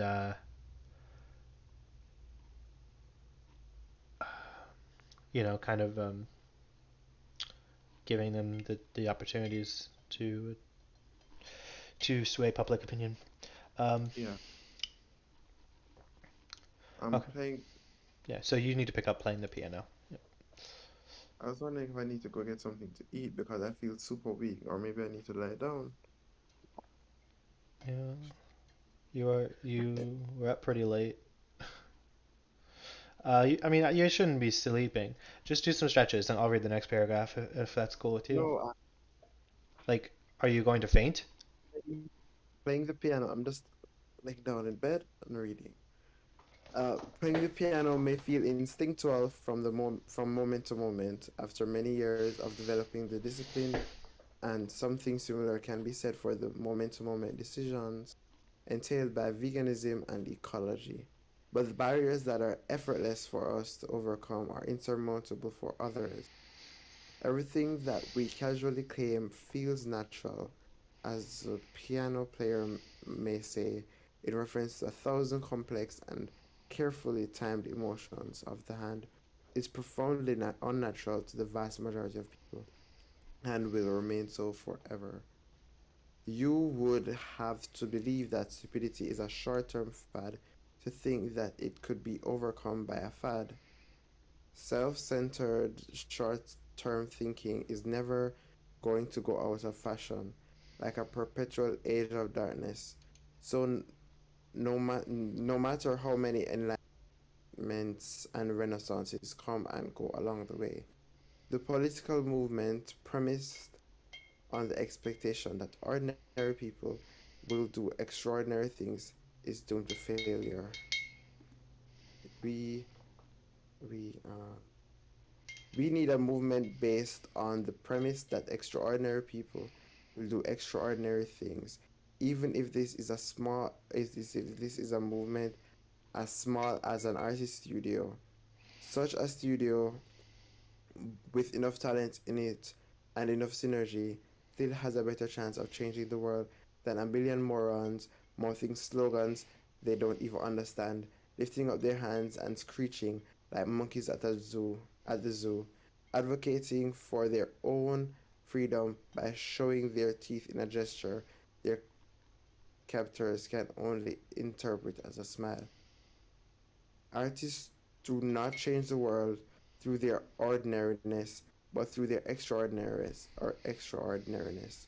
Intellectuals do not change the world by inviting others to become the same as themselves, but by demonstrating things the masses can never do and can never understand. I say again, wisdom and self discipline will never be more popular than self indulgent stupidity. Inequality is not the enemy. I say wisdom and self discipline. Inequality is not the enemy of progress, nor is it nor is egalitarianism its prerequisite. Inequality is an engine of progress, inasmuch as the elite genuinely wants to help the mass of humanity, who doubtless will sooner kill them than accept their assistance. Of what use is a conspiracy of equals? Of what use is an artist indistinguishable from his patrons? Of what use is an athlete? Mm, of what use is an athlete indistinguishable from his audience? Of what use is an aristocrat indistinguishable from his peasants? In courting mainstream acceptance, vegan has sought to become indistinguishable from the people whose politics they would transform. This was both morally and strategically wrong. Okay, so you Good must have point. some thoughts about what you've just read. Yes, Okay. I actually saw half of it before. Uh, Oh, that's right. I probably have screenshotted. I think yeah, I did. no, I, I But shared. what a great opportunity to talk about it now that it's in context. Uh, um, the lifting up their hands, such a studio with enough, even if the movement, extraordinary people need a movement. We need a movement based on the premise that extraordinary people will do extraordinary things, even if it's this part is awesome, and it encapsulates. Um, I think it encapsulates what I need to do, what we need to do, mhm. um, without me having to think about think about anything um too much. But it definitely, even if I don't accept everything else or the elitism um necessarily, I can get behind this. Uh, and also like monkeys at a zoo, um, lifting up their hands. Yeah. Uh, I What don't what remember is it? what I Can you say it in your own words for the audience? for the audience. Yeah. Uh, that it's the same point as what he was saying. Even Walt Disney, the film Bambi, for example, has a lot more impact on society and changing the world um, than I mean, countless vegan activists have had in the traditional sense where they go on the street and talk to people one on one and do videos on YouTube and well, just for some Yeah, if you just talk about the few. money moved to make Bambi versus the money moved to, those activists, the TVs and their their cars Yeah, I driving around mean, all these places. Yeah, actually, that's a lot of money. and Um, donations it, and yeah. uh, but Bambi made money. uh, Yeah, Bambi did make money, yeah. But Disney walked away while with a pretty penny. also actually changing the world and making people care a bit more about wildlife. And the power of a small group of artists to create um, something that can become culturally significant and actually have an impact on people's way of thinking uh, is not to be it's not to be understated, and it should be seen as the way forward um, for vegan activism, and it will be, at least it has the power to be way more effective um than street activism as it is today, or street activism ever. There's no way speaking to one person at a time, even if you have a video of it and share it, whatever, you're still arguing Yeah, that argument from, is made way better later on, but yes. Yeah. yeah, I should not. No, Well, no, I no. I mean, mean, you can say at what you least want. Yeah, yeah, that's good. at least I'm getting to some conclusions that are going to be Do you like the next paragraph? Artists do not change the world through their ordinariness, but through their extraordinariness. Do you like this stuff? I thought this next paragraph was just as good as the next one. This is the part of the book where I'm like everything is just so good. I like the part of that paragraph. I say again, wisdom and self-discipline will never be more popular than self-indulgent stupidity. It's this is something I need to accept. Mhm. I had even I was even I mean, it's gonna get forced down like your throat later. Don't worry. um 37 I was pages left. thinking about something like this recently. Hmm. I don't know if I could say it now if I remember. Because I feel like we kind of have to accept that the world will never be right. Um, because stupidity is is a constant thing that will forever exist. I would like to think that people that eventually we can eradicate stupidity, that people will eventually become 100% rational and you know, they won't have stupid excuses for things, for example, etc., etc. Yeah. Um, but just not that's not what history shows for all of human history, and it's really hard to to see why it would change in the future.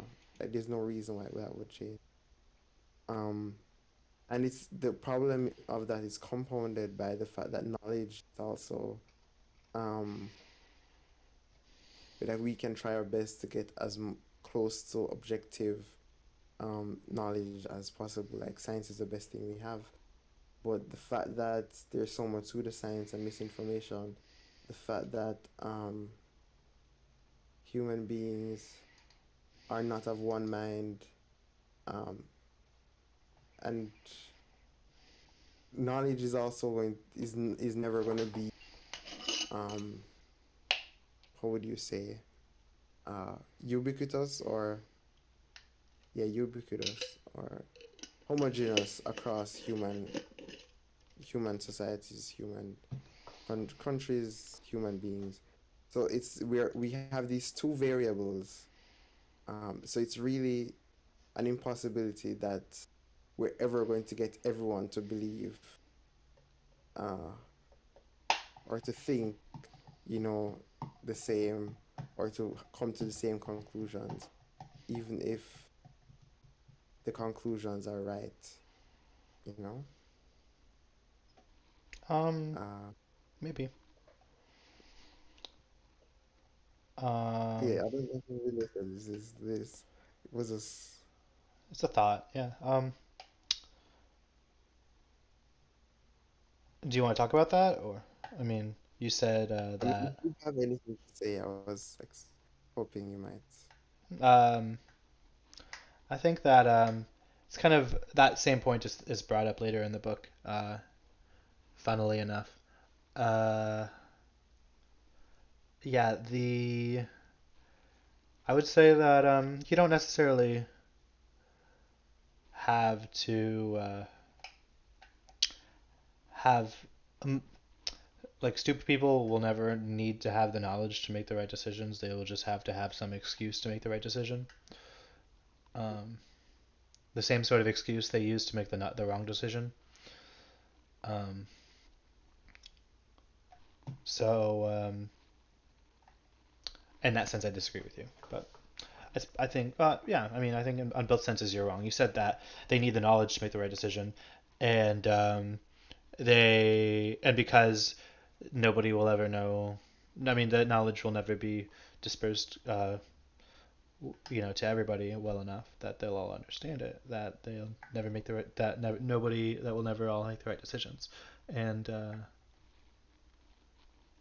what I said was that people just use excuses to make any decision they make. Um, so all you need to Yeah, do is, you know. have a good use that you like come up with a better excuse so that people make the right decisions. Do you have are you basing your This um position I'm speaking is based on the book, but I'm just saying it in a simpler way. yeah, but yeah, are you saying we are all making excuses? Sometimes. Even you and me, Isel, we're Yeah, just making he can't. excuses. To some extent, he can't know everything. Um, the amount of stones you overturn and look underneath and figure out what the right choice to make is precludes you not turning over another stone. You only have so much time to turn over stones, and energy and effort, right? Yeah. Um,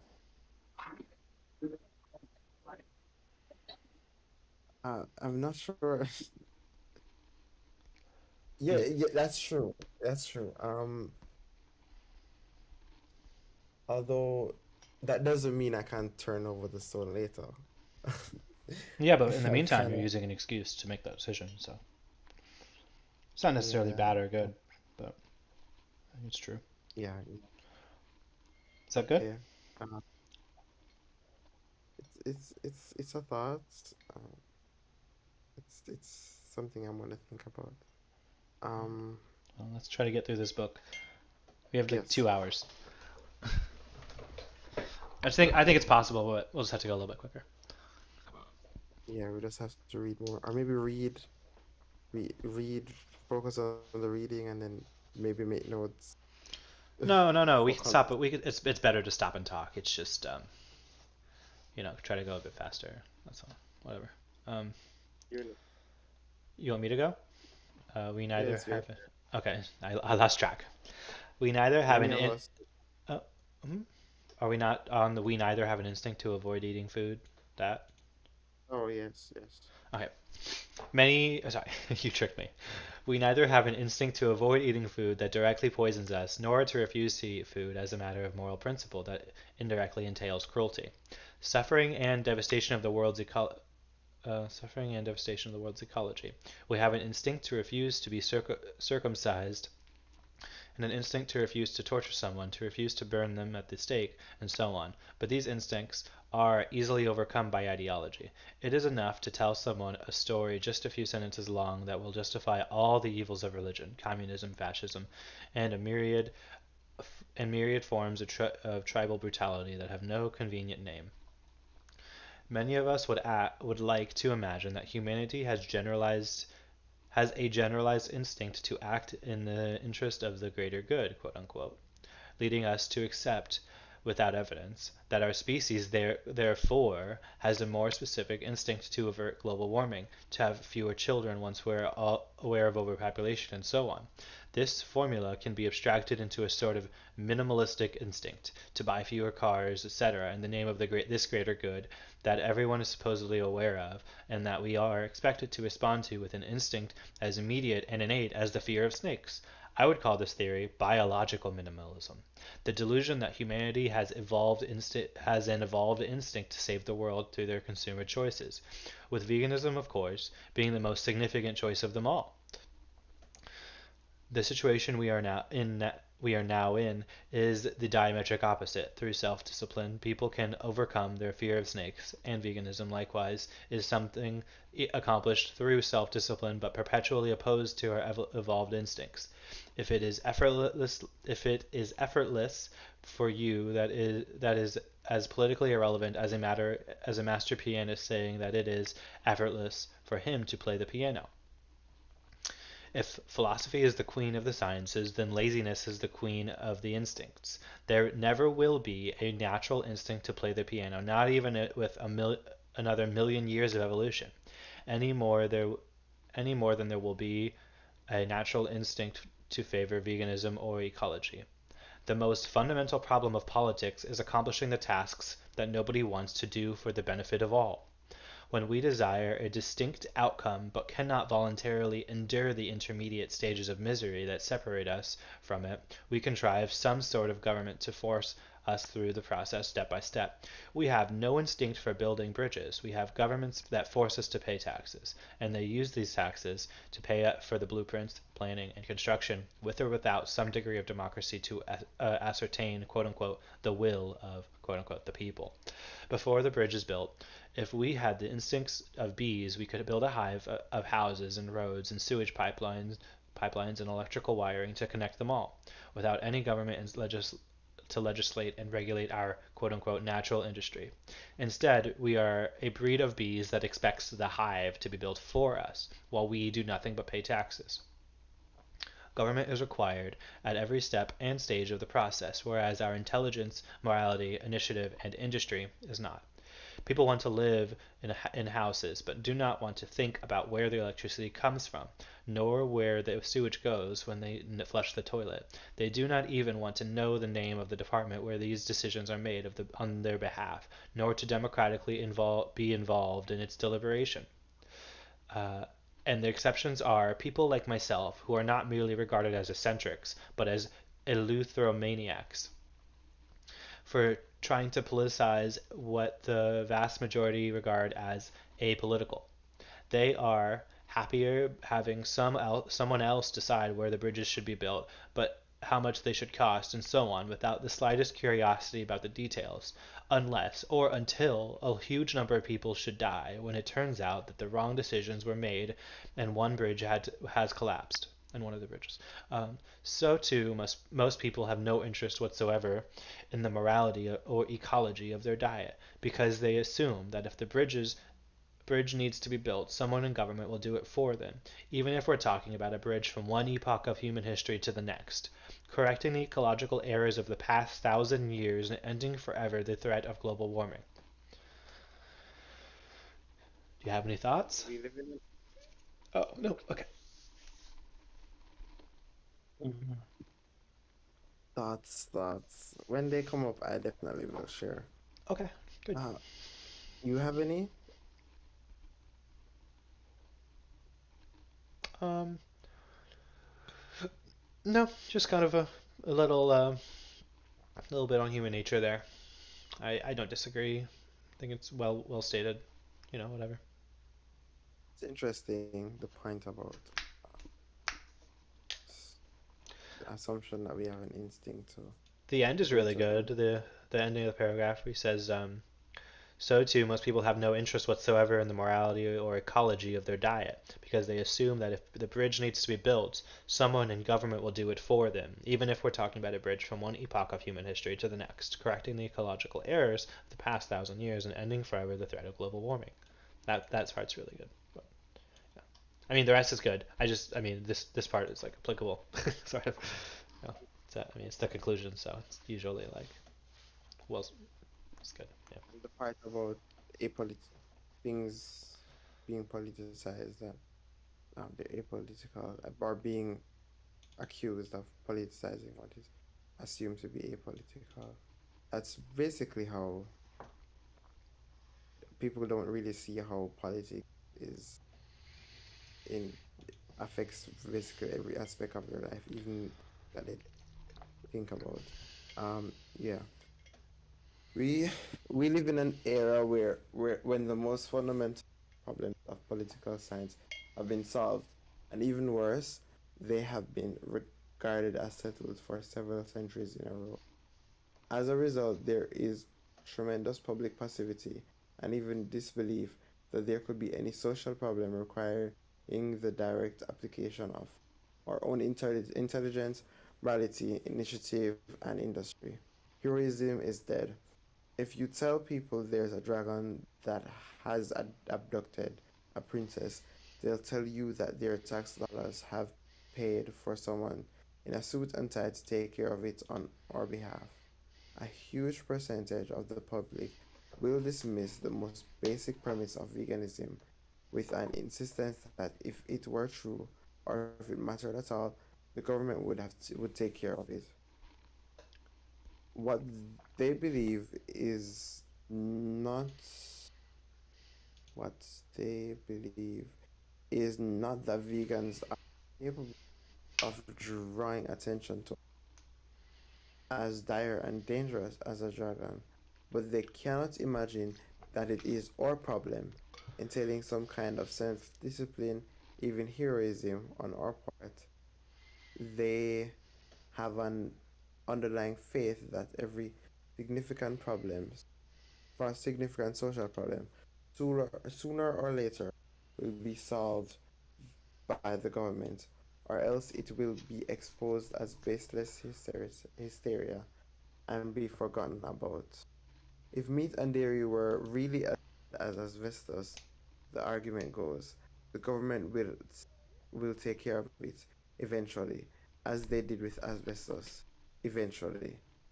Their belief is that bureaucracy, left to its own devices, will sooner or later build a bridge over every river and pave over every pothole, without any political movement forcing it to happen. And to be fair, this is their experience in life. The vast majority of people do not want anything that the government does not already provide. And if there are a few potholes still to be fixed, there isn't enough to make them into revolutionaries, merely enough to make them into a bunch of whiners. I would say that they've lost the capacity for heroism, but of course they never had it. Uh, this part is good. And next, a society without cigarettes, or a society without tooth decay, is far more desirable than the construction of a new bridge. But the intermediate series of stages that would create such a society might be far more unpopular and far more costly than Joe Biden's announcement that $27 billion $27 billion to be spent on new bridge construction. People do not naturally build roads for others to benefit from, nor do they provide education to the children of the poor without being able to profit from the process themselves, and so on. This is the category of tasks that nobody wants to do, but that someone will need to undertake for the benefit of all. People will say that a life without cigarettes is virtuous, that a life without tooth decay is preferable to paying the dentist's bill.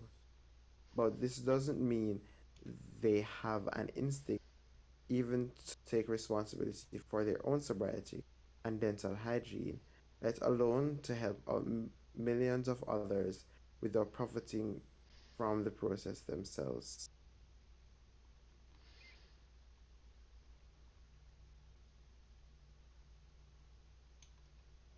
Hello? Do you not see the next bit? It says a society without excess carbon emissions. Is that not there for you? A society without excess carbon emissions and thus without global warming is indeed desirable, and millions of people will say that they desire it, but they have no conception of the heroism. They only know how to whine and complain until the government does something on their behalf.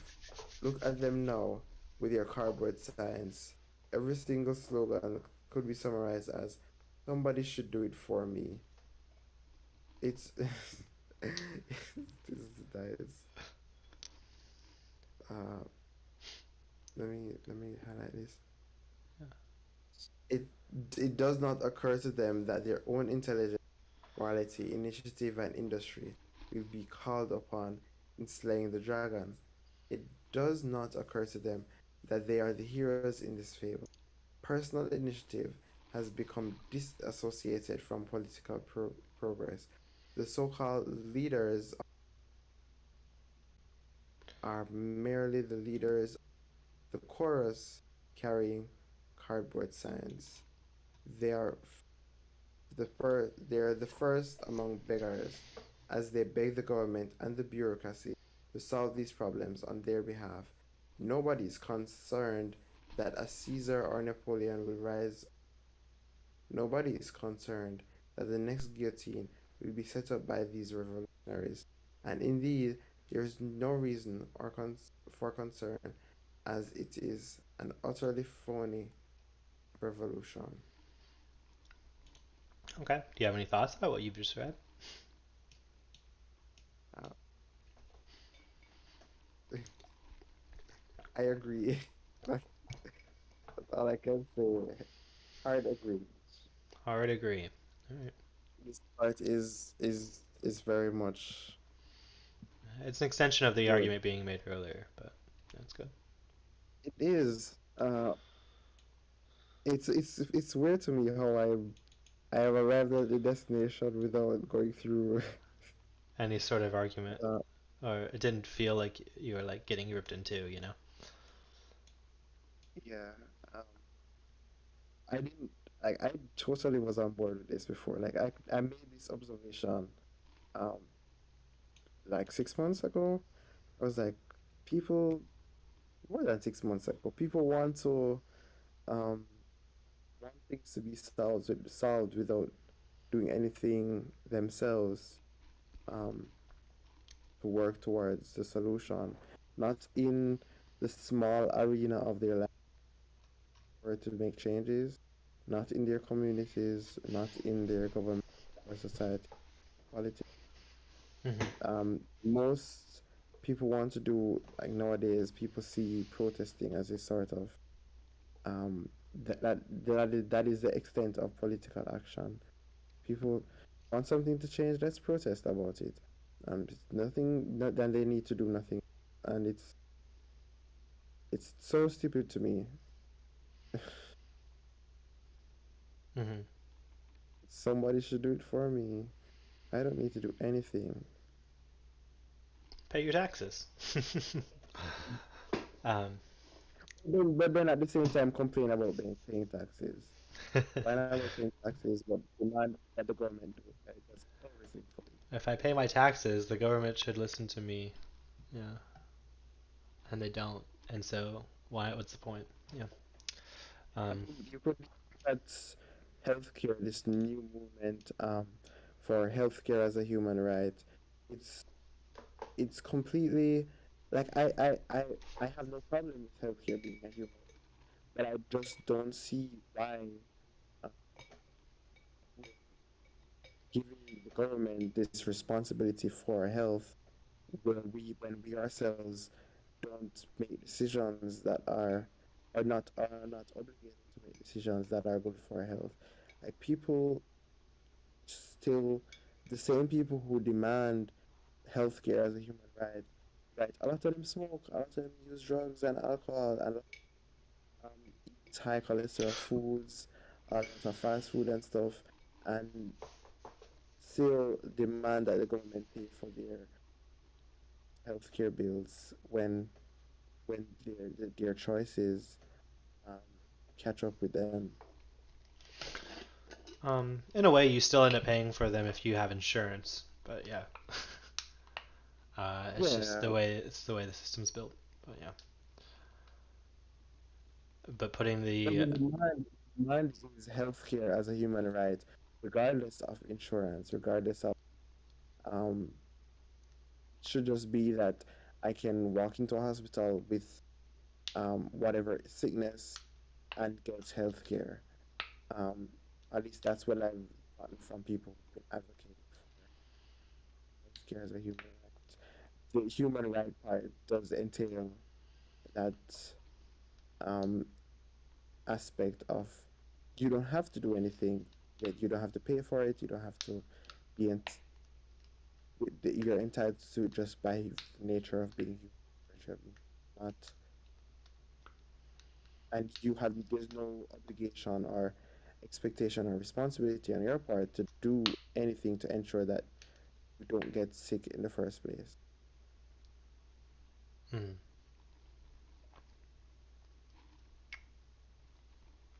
Yeah. all right. I, uh, Uh, uh, I agree. I mean, whatever. Cool. I don't have anything else to add to that. I think you're right. But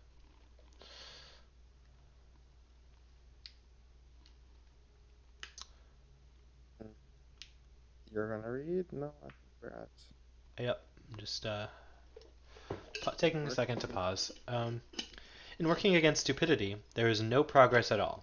People are no more intelligent now than they were 1,000 years ago, and they will not become any more intelligent 1,000 years hence.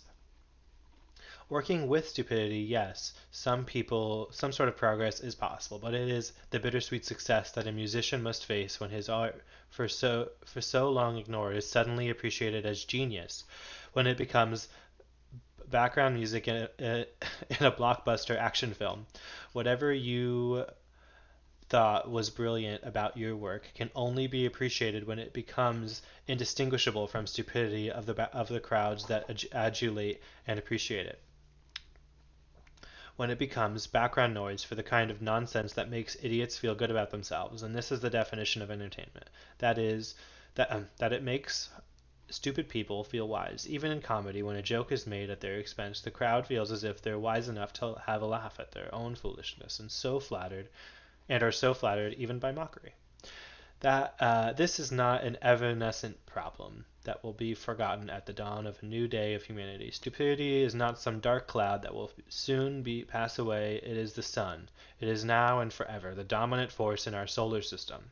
When the earth beneath your feet rolls around to interpose itself between your seated perspective and the sun, you perceive this obstruction as night, just as surely as you perceive a dark cloud overhead as shade during the day, but the sun shines on continuously at all times, whether or not your subjective view of it happens to be obscured.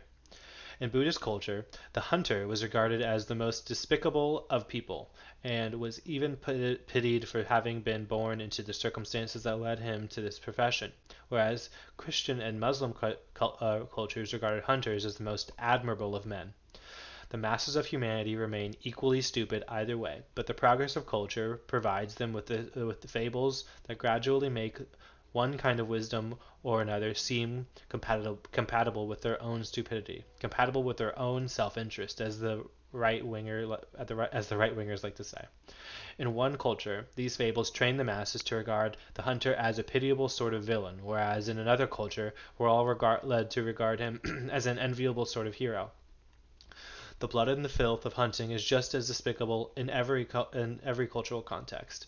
Our instinctual reaction to the stench of a wild boar's corpse is just the same, for example, and cannot be changed by any number of fables. The pretext that a man needs to be brave, daring, or even intelligent to shoot an animal is as easily debunked in either context, no matter how much mythology we've been burdened with. To watch a man kill a bear with a bow and arrow is just as saddening a spectacle as watching him kill a kitten. And for all the same reasons, what can change with the cultural context is the type of stupidity that people find easiest to sustain. Now, do you have any thoughts about this? This is kind of about art and creating myths and stuff. At least that last bit. The cultural um, the cultural aspect where he was saying that Mm-hmm. culture um influences people to think a certain way, basically. Like the Buddhist culture or Muslim culture. Um, regardless of their own stupidity, provides them with fables that gradually make one kind of wisdom or another seem compatible with their own stupidity. Um, so this would tie into the idea that we need to create some vegan like working up to that. Yeah, I think so. That's what Um, I think that's the point he's making.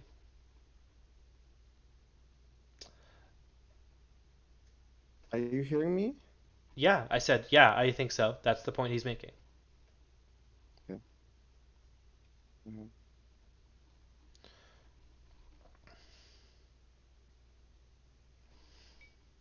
Okay. When morality and stupidity are in conflict, stupidity will win every time, not just for a day or a decade, but for a century.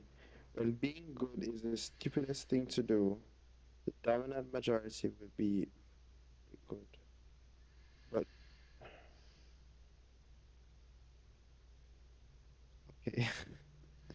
Um, and being good, yeah, by that standard. Who creates the standards? Those standards in Afghanistan, it's the Taliban. In China, it's the Communist Party. The democracies of the decadent West, you and I, anyone who dares. It's our culture, or it's to change, or it's to create, or it's to destroy. Veganism as a majoritarian movement was doomed to fail because it began with a standard of morality and intellectual excellence, inviting the masses to join in to live up to that standard. Our challenge instead is to use the creative arts to make the right thing to Sorry. do stupid enough that people would question why you'd want to do anything else instead. Um, just an aside, this reminds me of slavery. Of how people view slavery nowadays. Hmm. Uh, people people go around actually they don't have any logical reason, or even murder. People don't go around having any logical reasons or reason why murder is, and they don't question it. It's like, and they would I think you're crazy for thinking that um thinking about it or even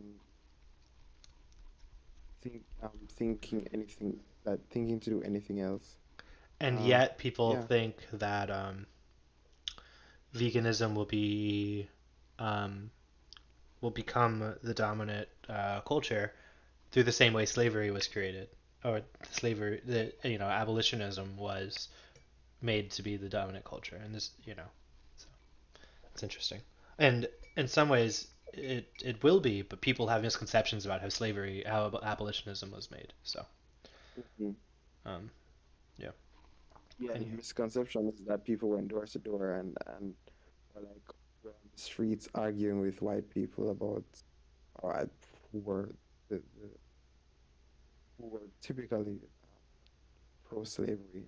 drunk white people at that. They always go to like the restaurant area of town where people are out drinking wine with their um, coworkers and families, and they're um, yeah, doesn't matter, but it's funny. People are so willing to change their minds when they're intoxicated. So they believe. Anywho, you can continue on if you don't have So anything else. yeah, do you suppose the way to make hunting despicable for the masses is by inviting them all to read philosophy? I might as well say inviting them all to read nonfiction to make the same point, as a pathetically small percent of the population engages in research of any kind. No, but do you suppose Walt Disney had no effect on the perception of hunters at all when he made Bambi? Walt Disney could never have arisen in Afghanistan, and Bambi could never have arisen in communist China. But they arose here amongst ourselves in the decadent West, and they transformed our cities for better and worse, without any army marching behind. They transformed the stupidity of our culture through the stupidest method of all, entertainment. I am not demanding that vegans become so. I'm urging them to realize that they are already are, realize what they already are, an elite that only destroys itself by pretending to be capable of majoritarian quality. As certainly as an aristocracy would destroy itself by inviting the masses to join their social class, veganism itself destroys itself in attempting to become a mass movement. We are worse than an aristocracy.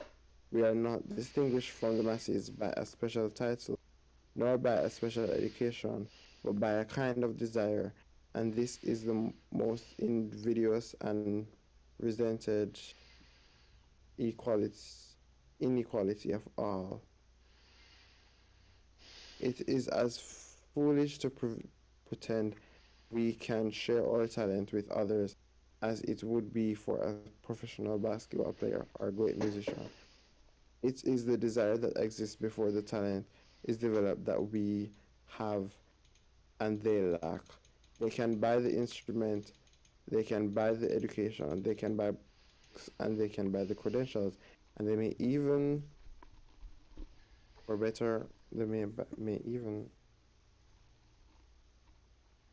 this is, okay, they may even be able to buy an aristocratic title, but not the desire that distinguishes us as vegans. If we are compelled to be vegan under a doctor's or prison conditions or by the mere or subtle sort of influence a wife has upon her husband, they can have all the health benefits of the diet, but they still won't have the desire. The moon cannot replace the sun.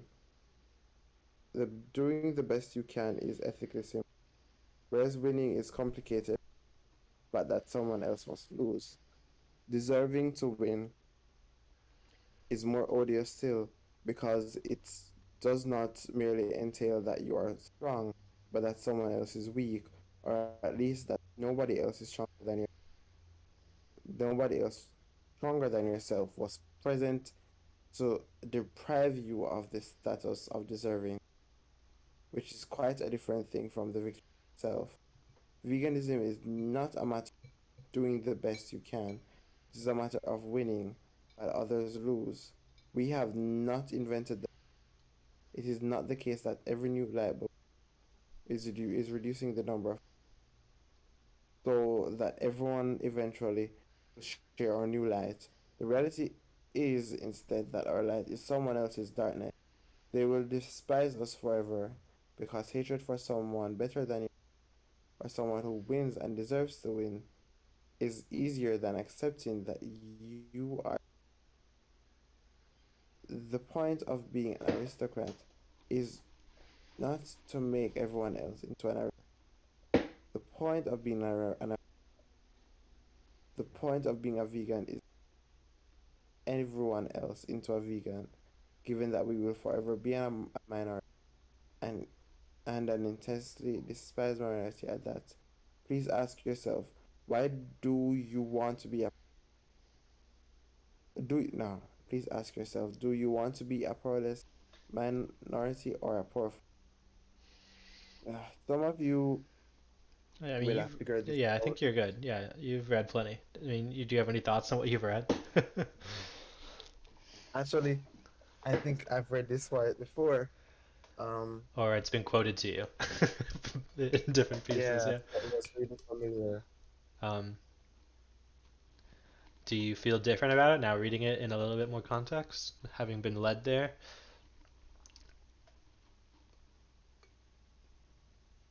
Um, yes, this part about the aristocracy definitely I feel. Um, but the So parts how do you feel? about No, sorry, I cut you off. Go ahead. the elitism. You're not yet convinced? No, I mean, I guess in a way, in practice, it doesn't really require me to be elitist, but just I mean, not. What, can you repeat what you just said? In practice, what do you mean it? Veganism doesn't require you to be elitist? Is that what you're saying? This, this argument, the argument, um, doesn't require me to go out of my way to be elite. I wouldn't have to. Yeah, it's not like yeah, he's using the example of aristocracy in some ways, at least my idea, my perception of it, entails this sort of um bragging or what's the word? Opulence, this show of opulence, this display of wealth, Hmm. uh, of being um an upper class. Yeah. I'm saying that we as vegans don't really need to well really don't really um show riches or wealth or anything. like that we don't need to present ourselves as being better than anyone else, even if we see ourselves that way, um, for reasons of not abusing animals, eating meats, etc. So that's what I meant. Do you understand? Yeah. You're Yeah. saying So that, yeah, so you're saying that you can behave in an elitist way without um, kind of being an asshole, right? yes, yes, yes. Aristocrats were assholes sometimes. Yeah. Um, you can to a certain extent, but at some point, I mean, you have to you have to kind of accept your differences and walk away. Yeah. At the very least, that's what you have to do without, um, or or maybe worse. But yes. Um, It's so like how I'm an does go ahead? I guess it's if yeah, elite is.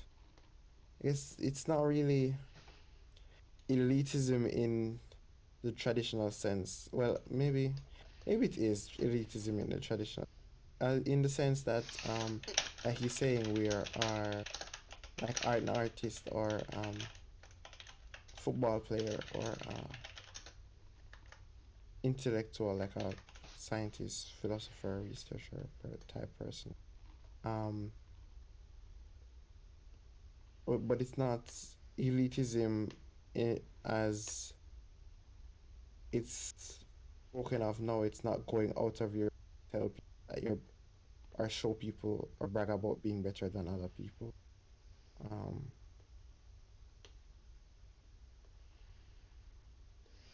mm, Yeah, he gives some examples of different types, different forms of elitism later on. So yeah, I think okay. you can um, understand elitism differently as we'll continue on. Um, so can I continue? Mm-hmm. Some of you will have figured this out before me because, for example, you had a fat sister who tried to be vegan, following your example, who told you tearfully that she wanted the diet to work for her. Perhaps she admitted that she envies you because the diet has worked so well in your case, but she has resigned herself to the fact that she's just not capable of living with this level of self-discipline. Whereas apparently, you are.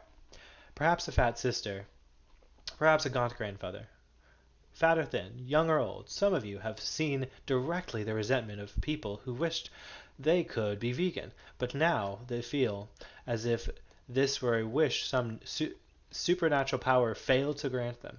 Some of you have seen your relatives respond to your insincere that your relatives respond to your insistence, not insincere, your insistence that anyone can do it by explaining, however coherently, that they cannot do it themselves. They argue that it's only possible for a small minority of especially talented and virtuous people like you, even if they haven't figured out exactly what talent and virtue it is that they're lacking. Now you are in the position to demonstrate the same false humility of the basketball player, the concert pianist, explained before, and the concert pianist explained before. Oh, there's nothing special about me. I just care enough to put in all the time and effort, as if this is a matter of caring, where as if this matter of caring were a trivial thing, as if it were a habit for they could learn from you by imitation. If you still have some respect for your fat sister, you do not want to default to Occam's razor, but the simplest explanation is stupidity. She lacks your desire, yes, but she also lacks the intelligence to desire the same things you do.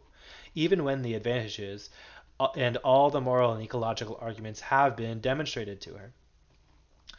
You made it easier for her to understand. You didn't make it easy for her to desire. The basketball player could have shown his younger brother how to play basketball, but he can't show him how to want him to learn, how to practice, how to win. The desire cannot be shared. And this is much more of a problem, not less, with the intellectual competition than it is with the merely physical arena, where people can more easily accept that they do not have what it takes, as their height is not a judgment on their morality, their intellect, and their soul.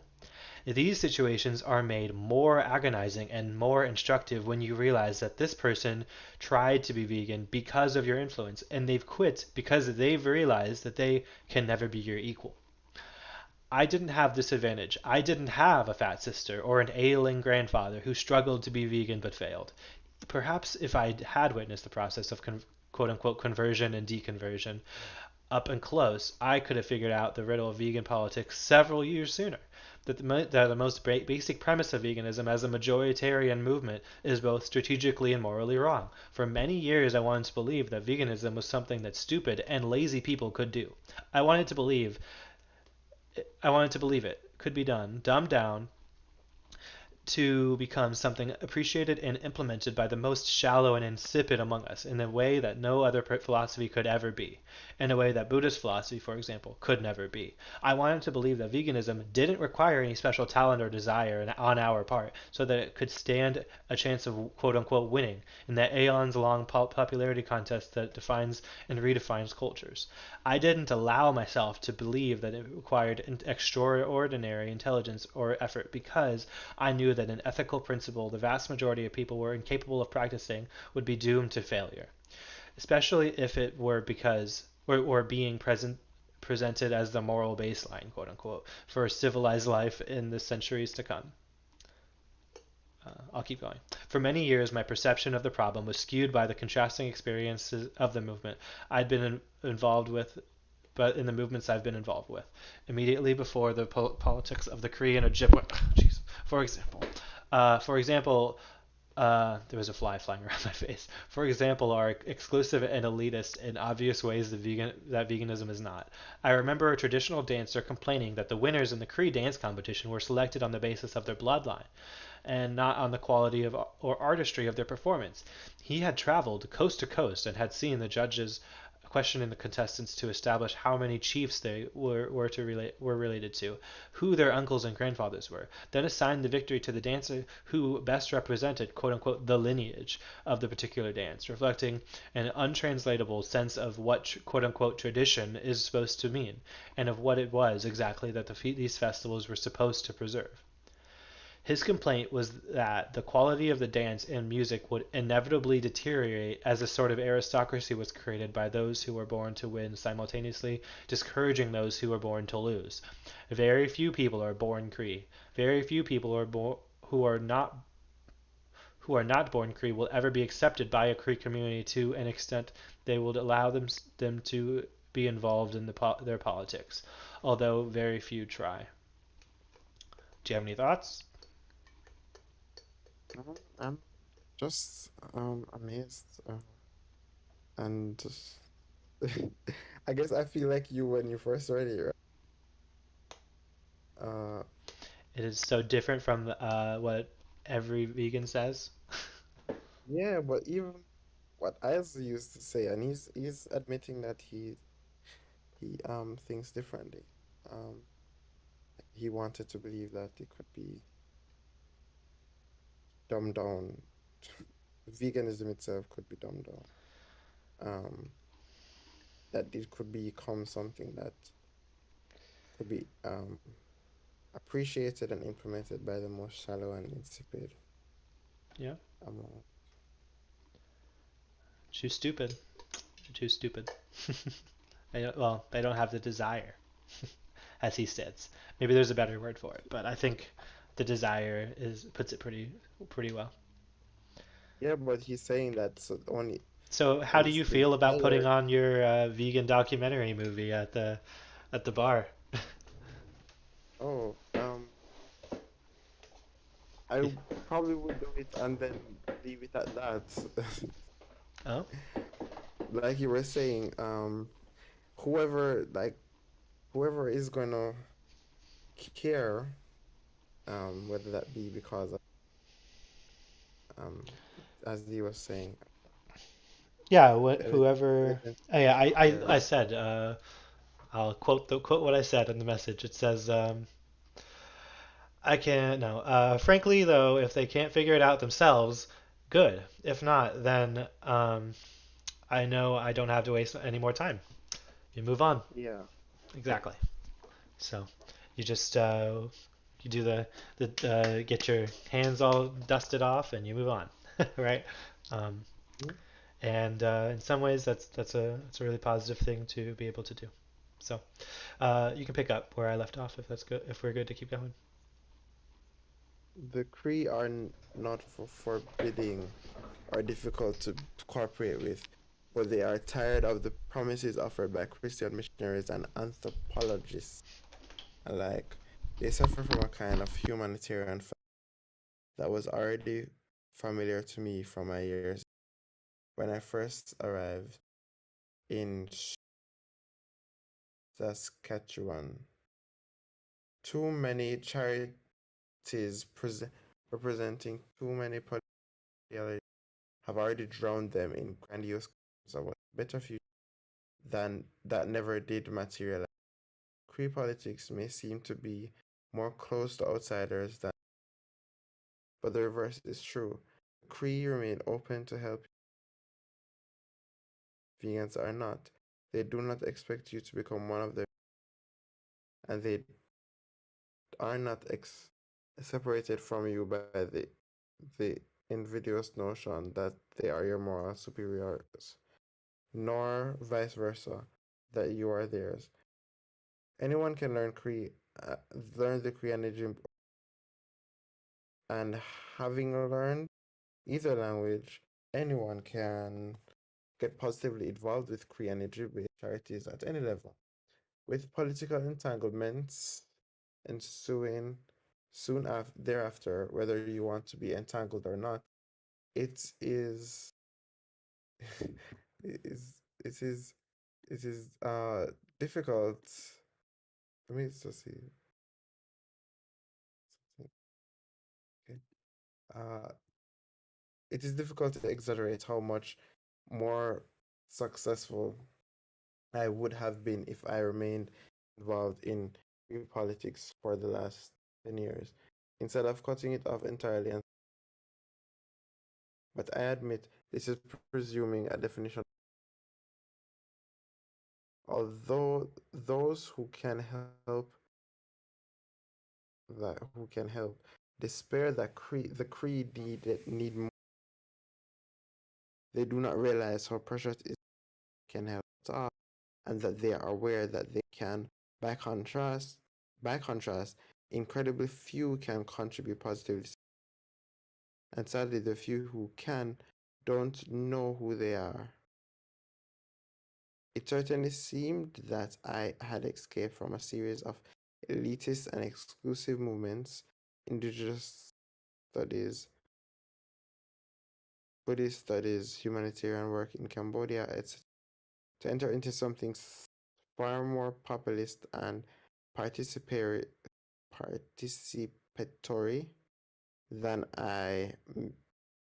when I turned my attention towards veganism. I was wrong.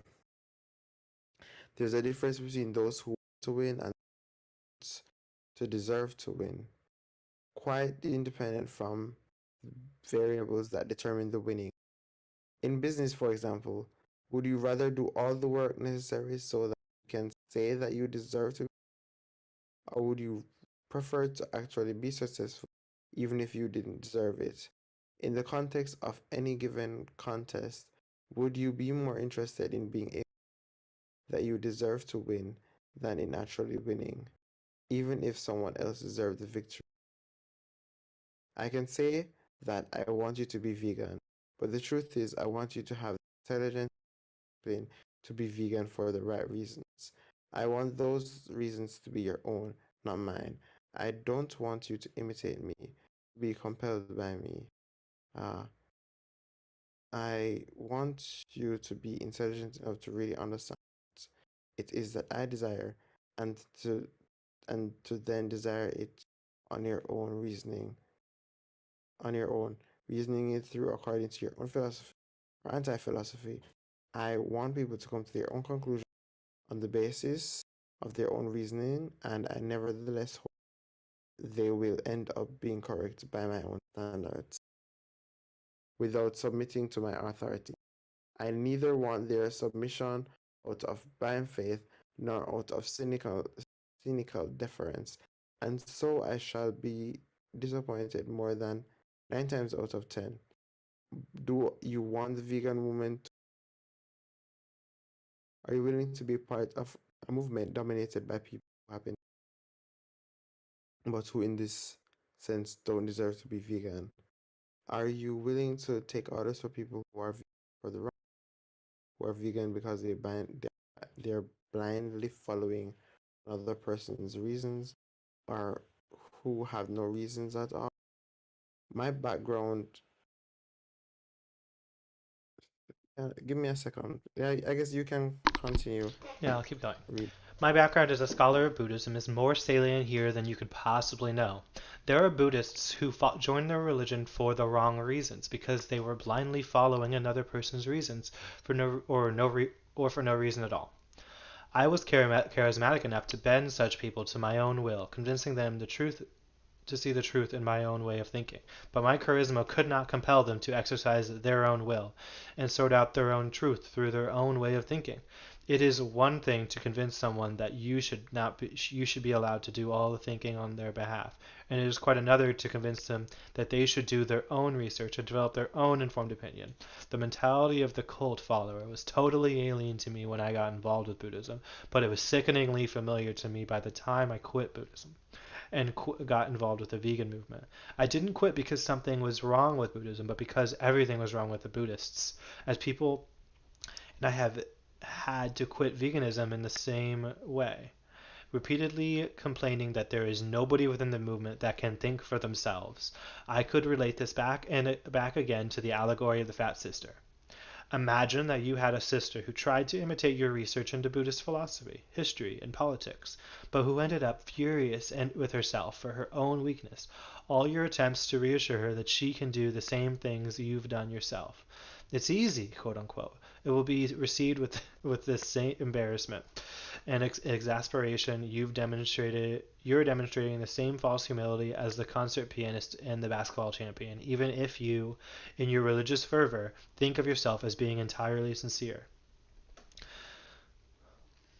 So long as we think that ignorance is involuntary, that it is due to a lack of access to institutions, etc., it seems that people will be able to learn as soon as they are provided with the instruments necessary to do so.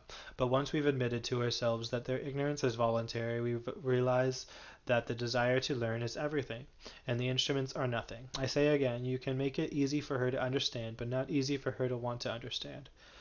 This may be just as true of one sister or one parent as it is of 10,000 members of a cult or 10 million members of a cult.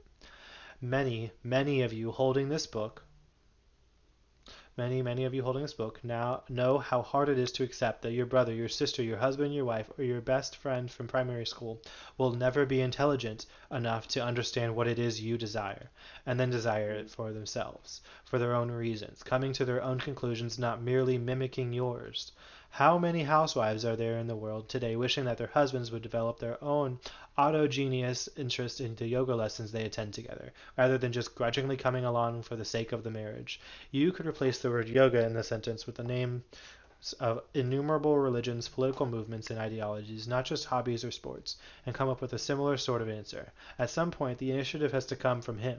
She can compel his compliance, nothing more.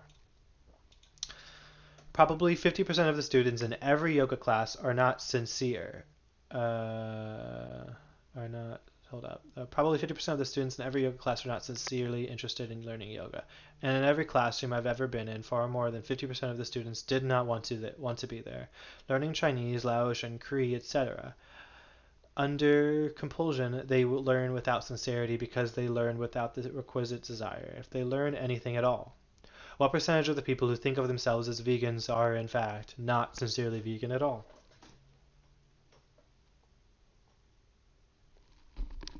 is not sincerely vegan. Oh, what is being streamed? Do you have any thoughts? I can guess at what I think the percentage is. 90%?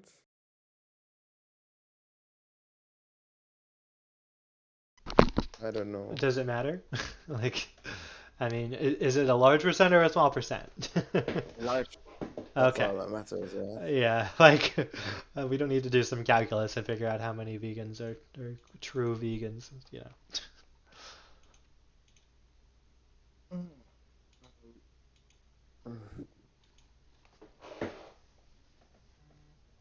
No thoughts. Just, Um, do you understand the bits about people needing people who can think for themselves and do their own research? yeah, yeah. I actually, I was saying that to my friend too.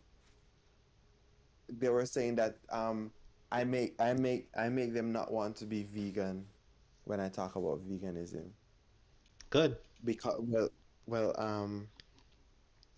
they may I think what they said something more, something along those lines, but I wanted to reply I've had friends tell me that too. that a friend told you that. Yeah. Oh yeah. I wanted to tell them that I'm not expecting you to be like me. I'm not expecting you to be vegan in the same sense, the exact I am. Like you can do your own research, think vegan in your own different way, in your own way. But I mean, still be vegan. They can't put it together. They couldn't figure that out for themselves. So Yeah, because I don't think I should. You have to talk to me in order to be vegan. Be vegan, and you definitely have a brain and stuff. I I need to look if I actually said that or if I just typed it out and then sent it through. But yeah, let me continue. if you want, yeah.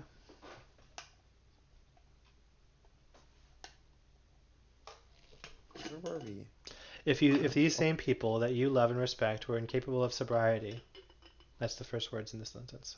You could indeed, you can indeed say that it's not a problem of sheer intellect, but a matter of desire. They aren't necessarily stupid, they simply don't want to be sober. You can keep telling yourself that, but having the intelligence to know what to desire is inextricable from the problem.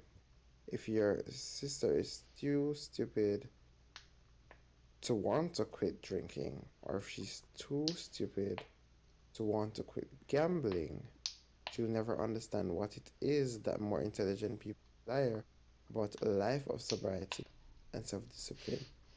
Never.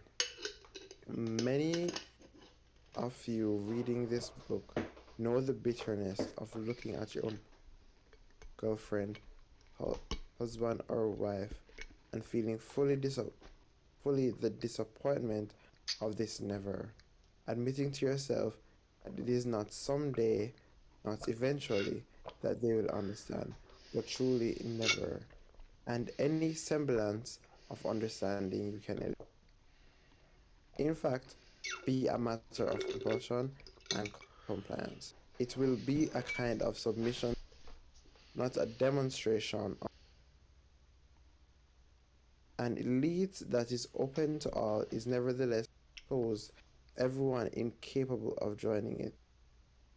An elitist organization that proclaims itself morally superior to everyone incapable of joining it will inevitably be hated. In this paradoxical position, would you prefer to be hated and feared, or would or not be feared but merely hated? Oh yes, perhaps you prefer to be influential because you're respected and admired rather than feared, but that isn't the choice I'm. If you were a member of such an ethically defined minority, how exactly would you expect to become influential? By pretending that there's nothing and that anyone could be your equal with just a few easy steps. And then by pretending, how would you? This is what vegans of the last 20 years have continued to be a winning strategy, pandering to the lowest common denominator, insisting with false humility that we do not deserve to be seen, while at the same time proclaiming the moral superior and trying to tempt the masses to join us with the promise that they can as morally superior as we do ourselves. If only they'd be willing to side. And after 20 years of this it is it any surprise that we are here? This kind of elitism would it be better? Would it be better with or without fear? If it would be safer to be fair, wouldn't it? Christianity entered its decadent phase with the imitation of Christ, placed with the worship of as something incomprehensible, transcendental, and superhuman. They, oh wow, What? I didn't. This is a good observation. The distinctive idiocy of idiocy, idiocy of American Protestantism in our society is that these people imagine they can live like wearing bracelets with the slogan "What would Jesus do?" and so on. You good? Who in their right mind would read the Gospels and imagine that the point of the fable and of all the intricate allegories is that we should live our own lives in the center of the tale? When you read that Jesus killed 2,000 pigs in a mystical demon killing ritual on the banks of the Sea of Galilee, do you think the intended moral story was that his devotees should follow his example and set up slaughterhouses for the sake of the same mode of spiritual warfare today? I notice that we do not have any similar delusions about Moses in modern Judaism. Nobody wants to write their own law, nor lead their own slave rebellion, nor be exiled in the desert, whereas the Christians want to walk in Christ's shoes rather than worshipping him from afar. On a very elemental level, the significance of Jesus and Moses alike is that you can never aspire to be them. The significance of prophecy is not for everyone to. The life of an intellectual is not a Christ-like sacrifice, so that everyone will be inspired to become an intellectual in imitation of that Christ. 2,000 years later, the life of a vegan is not a Moses-like slave rebellion, so that everyone would follow our laws or stone tablets. 2,000 years later, the life of a vegan intellectual is neither half Jesus nor half Moses, neither half sacrifice nor half. The influence of this kind of Christianity extends far beyond the remit of the religion, in part because of the power of American, like the redneck reading of Jesus. People assume that the hero's role is to set an example for others to follow, even if it is just by being tried and crucified, with the redemptive moral of the story implicitly assumed to be you can be just like me. Of of course, this is idiocy, even if it is just evaluated as an interpretation of the Bible. The point of the fable was not that millions of people should get crucified, nor that even one other person live their lives and Moses, but lead their own, not nor that even one other person should live their life, lead their own slave rebellion, then right. Nevertheless, we live in a deep, unexamined assumption that the hero exists as a cookie cutter, and the people presented with the hero story are just so much cookie,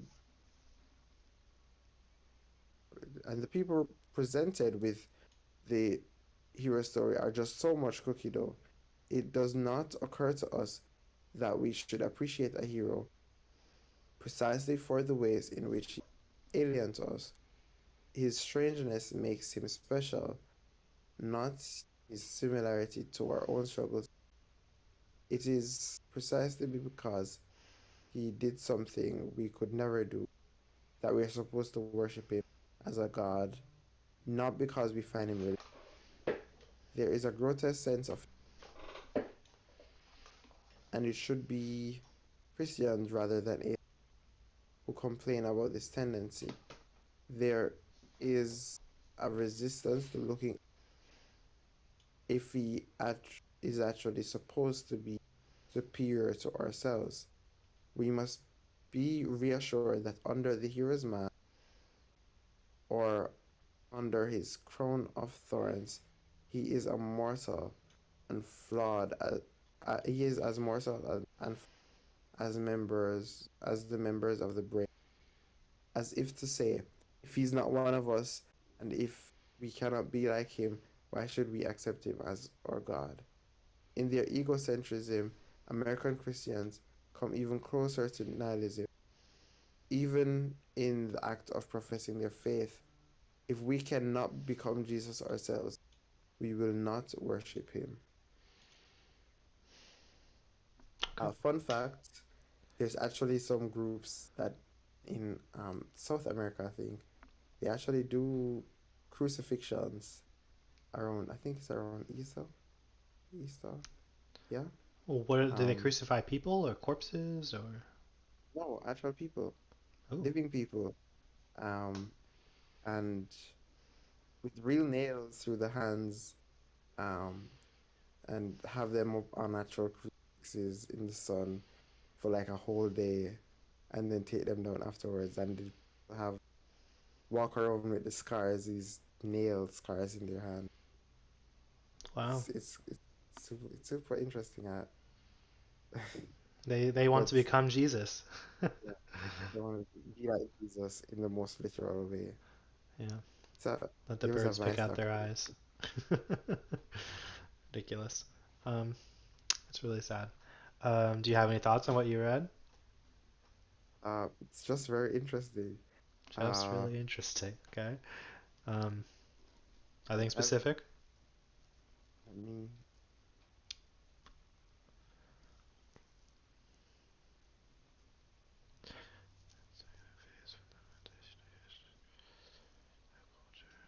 You could take some we time should here. It's be. fine. Hmm If you need to think or reread what you read, because you did read 4 paragraphs. So. Yeah, it's harder to. I shouldn't read so much at once. Um, this thing about fair, be to be feared or hated and feared or feared and Yeah. Did you I do you just keep understand that I bit? just, I just keep imagining like having like a castle for vegans and like everybody's um they want to they want our heads, that kind of thing. Uh, Yeah. I'm not sure I understand it totally. And what's like Well, fear definitely. have Yeah. you What do you um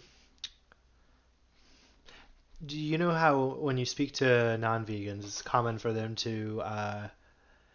to kind of praise you for being vegan. They accept it as a good thing that they should do, even before you even start talking about like what veganism really is.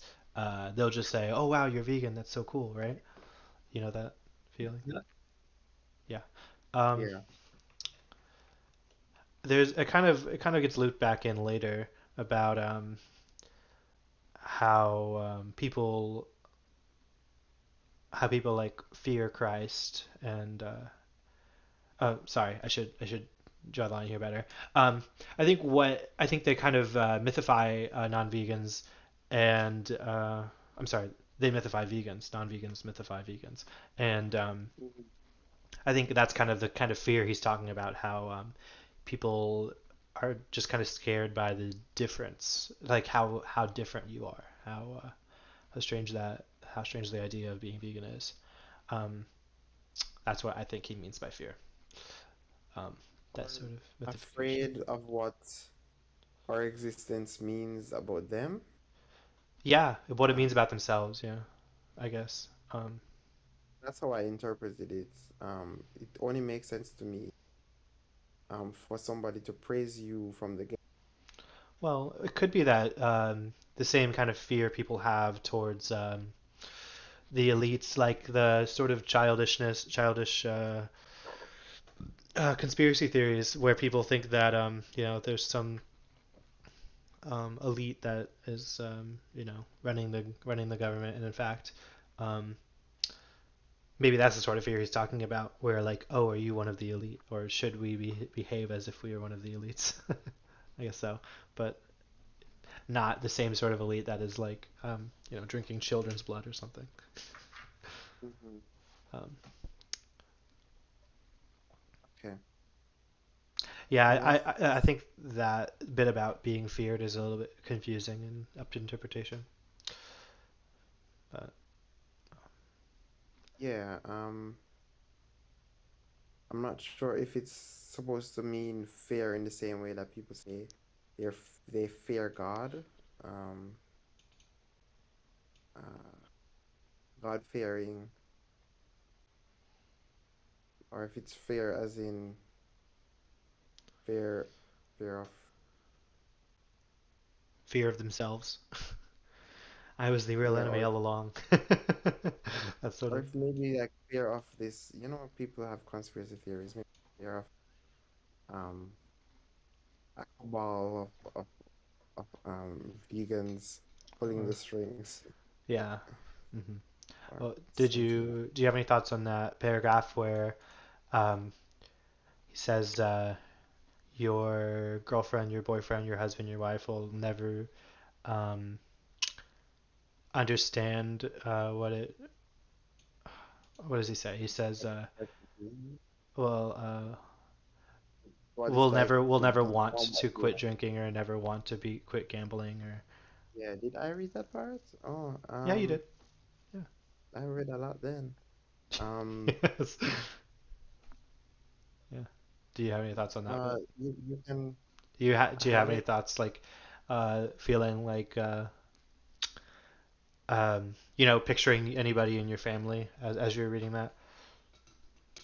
Oh, yeah, man, wow. Mm. Definitely. Yeah. About a lot of stuff, not even Yeah. my aunt. I don't think it's hard for me to admit it.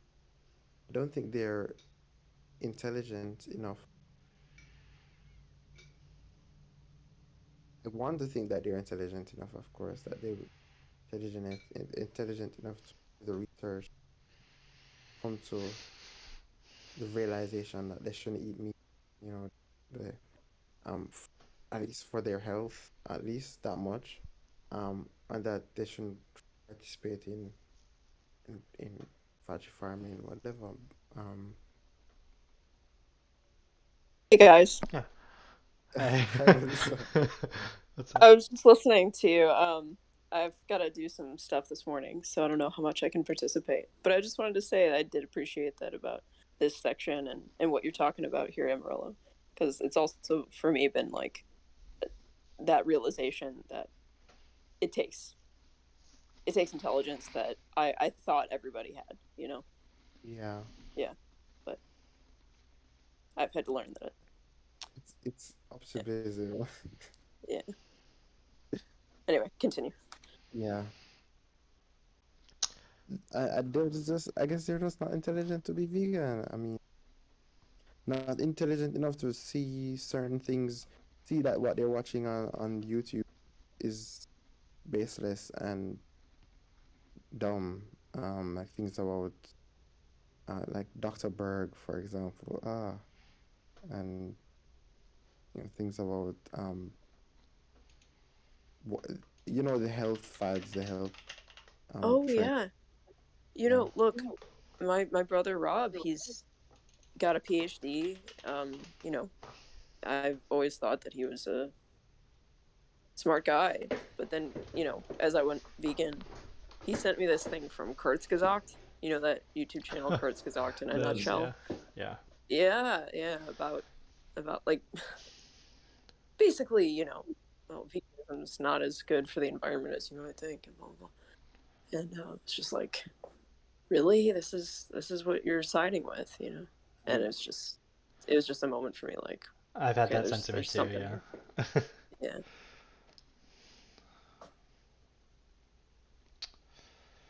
Yeah, I guess it's, you realize it only when you come up, when you find yourself like slamming into the wall, their stupidity. Like it's that kind of realization. You realize there's almost nothing you could say. Um, there is nothing you could say. It's like when I was talking to my aunt recently, I was being real.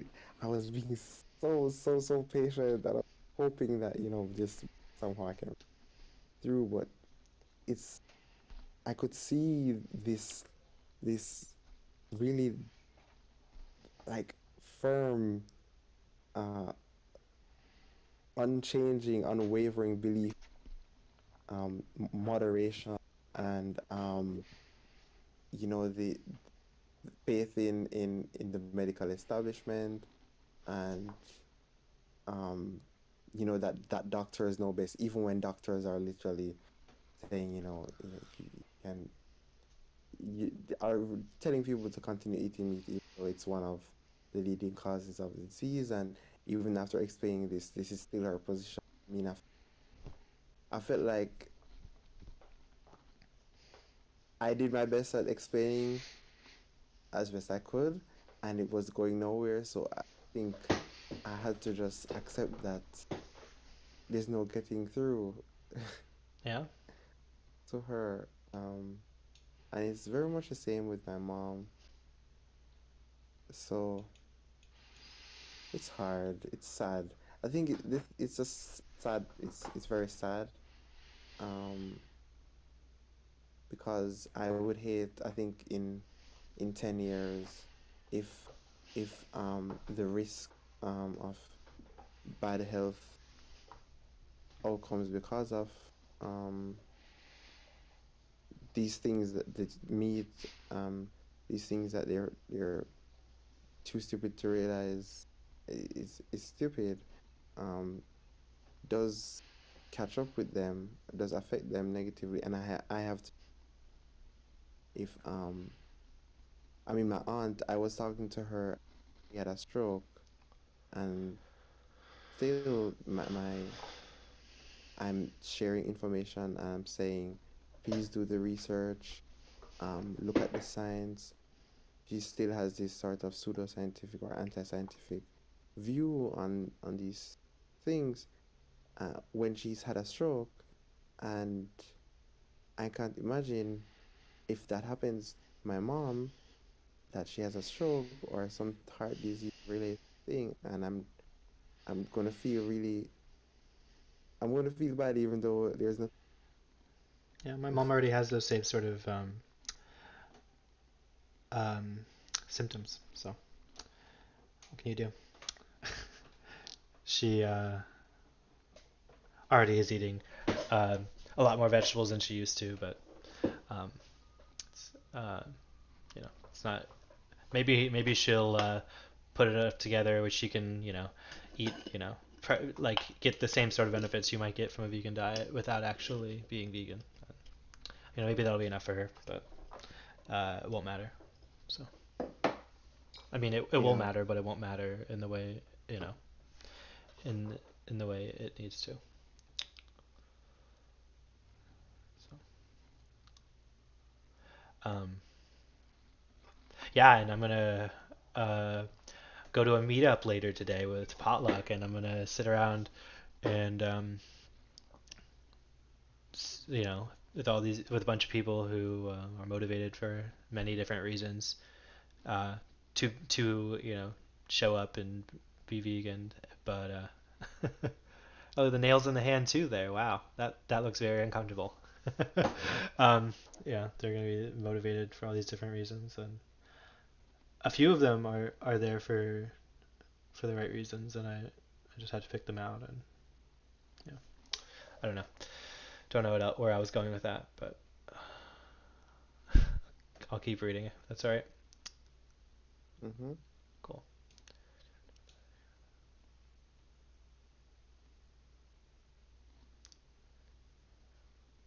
All right. I think I'm starting. It is absurd to pretend that veganism is that will ever be popular. I think no. I feel like Um, vegans, yeah. vegans practice a form Uh, of piety. Yeah. Okay. Vegans practice a form of piety that is both defiant and despotic, both rebellious and repressive, reviling the other 99% of the population for failing to live up to our selected standard of piety. We feel that we are persecuted by the majority, and we express our total incomprehension as to why they feel persecuted by us. Rather, like Muslim fundamentalists living in the suburbs of Paris who cannot imagine why the Christian majority fears them, behaving as if it were a model of a peaceful coexistence for two populations to regard each other with the conviction, I'm right and you're wrong. And when you die, you'll go to hell. In the same way that each Muslim sect reviles the other as heterodox and may often enough find heretics among themselves. We as vegans revile the mediators less than we revile the majority of people who pretend to be members of our movement, but who have brought the wrong motivations to it. Our piety makes us despicable to the majority of non-vegans, and yet without ever seeing the irony, the majority of vegans each despise the majority of all other vegans in the same way.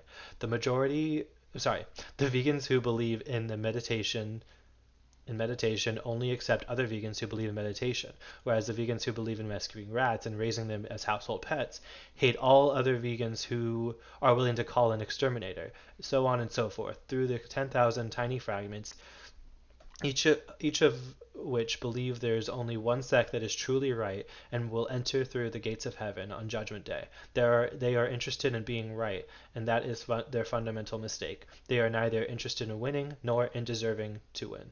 The future belongs to those who are willing to be wrong, with or without us. The greatest of artists and the greatest of politicians will lead a march through the gates of hell. It is absurd to pretend that veganism will ever be popular, and even more absurd to think that we can make it popular by quote unquote facilitating it. You can facilitate literacy, but not the desire to learn in the same sense that you can facilitate the study of the French language. But this facilitation will never create the demand to actually learn it. The Canadian government can continue to pour billions of dollars into facilitating the learning of French, but this is badly misplaced as badly misplaced as the government's effort to facilitate sobriety. And I note these are often indistinguishable from the attempts to facilitate getting high, safe injection sites for needles. In the same sense, the literacy is indifferentiable from the desire to actually learn from books.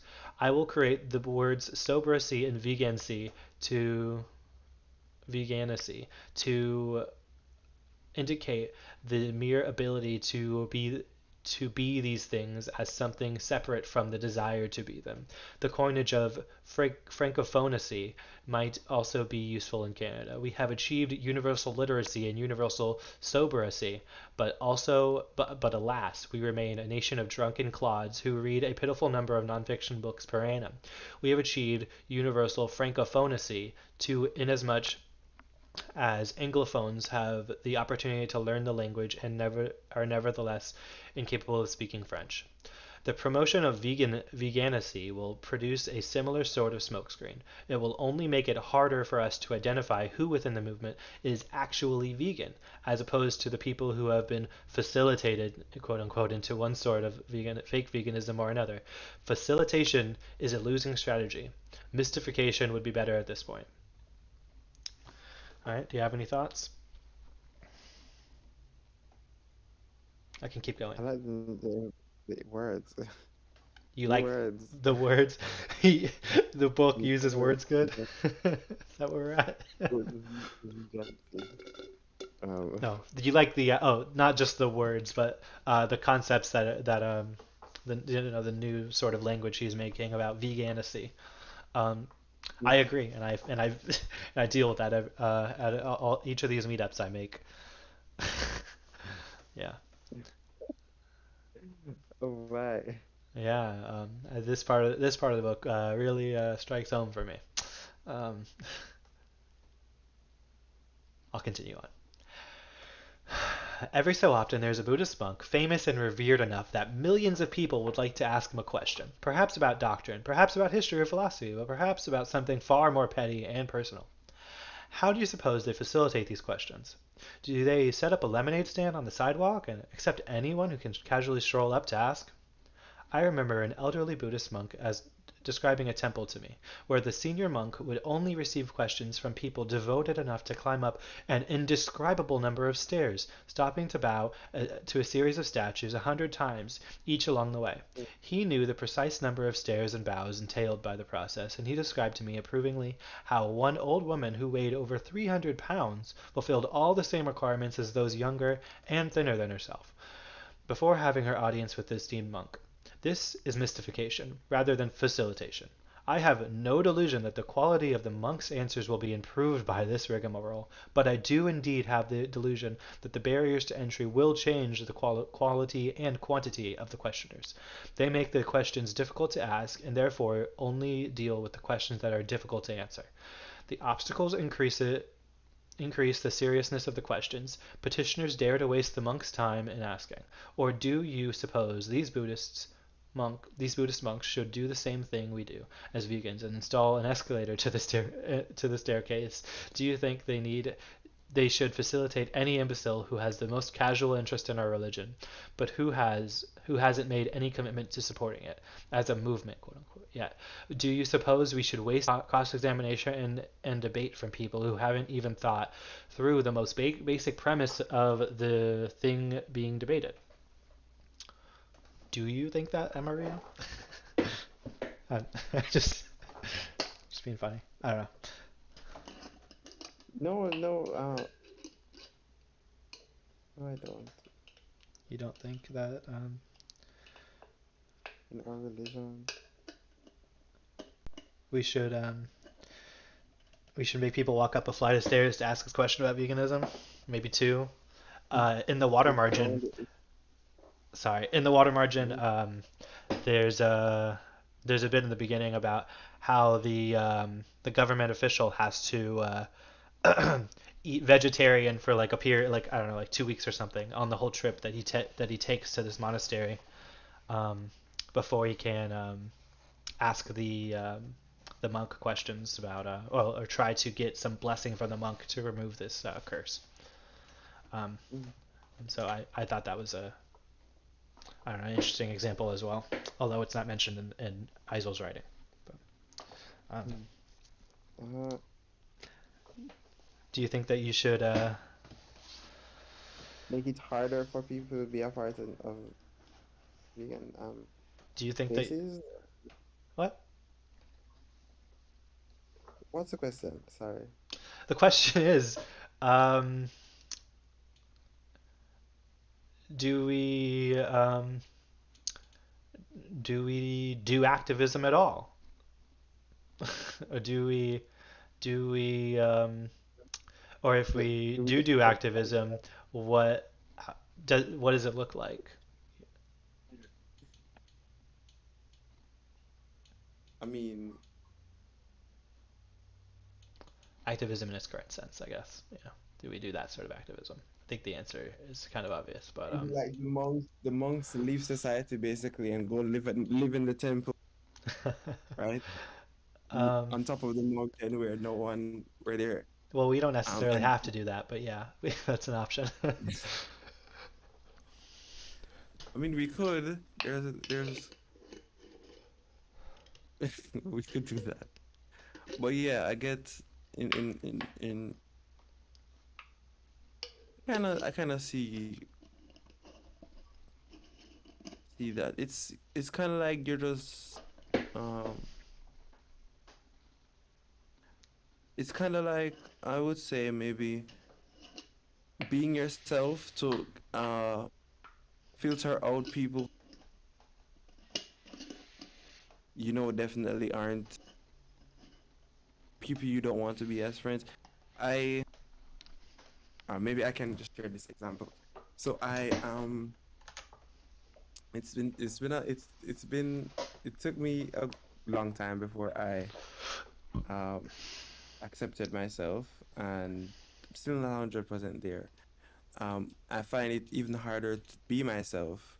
I'm like authentically to share certain things about myself, talk about likes and dislikes, who I am really, um, especially in certain environments.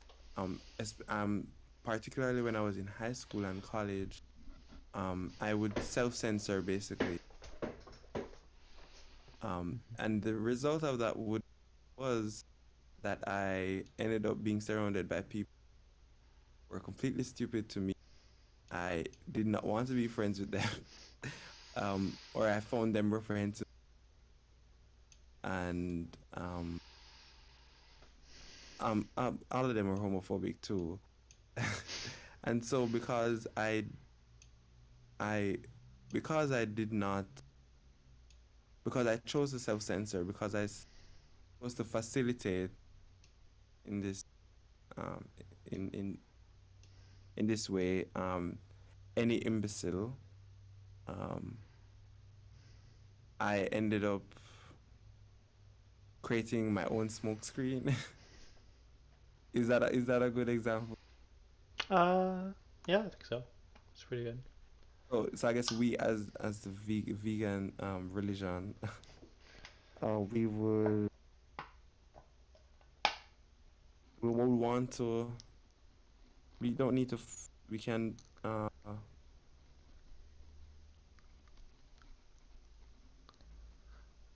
We don't have to facilitate any imbecile because we. I mean, what use is it anyway? Um, you want people who are positively motivated to change the world. People who want to do the right thing for the right reasons. Um, if you want to do that,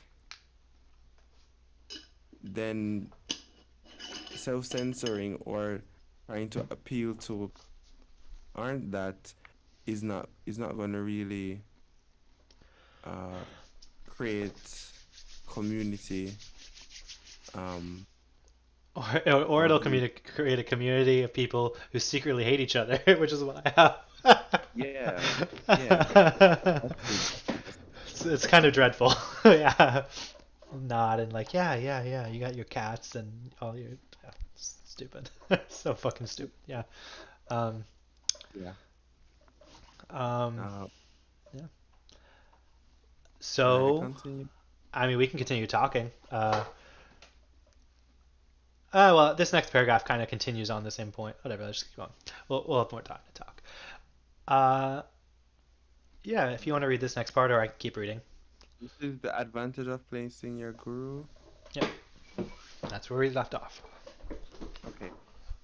The advantage of placing your guru at the top of a high mountain staircase is simply that the people you have who have a tremendous desire to ask a question. If your objective is to answer the greatest number, most of whom will receive their answer with difference, that's quite a different strategy. And if you're actually trying to teach as French language, what then? Do you want to work with students who are motivated to learn, or the greatest number of students, the vast majority of whom will be indifferent or even resentful towards the lesson? I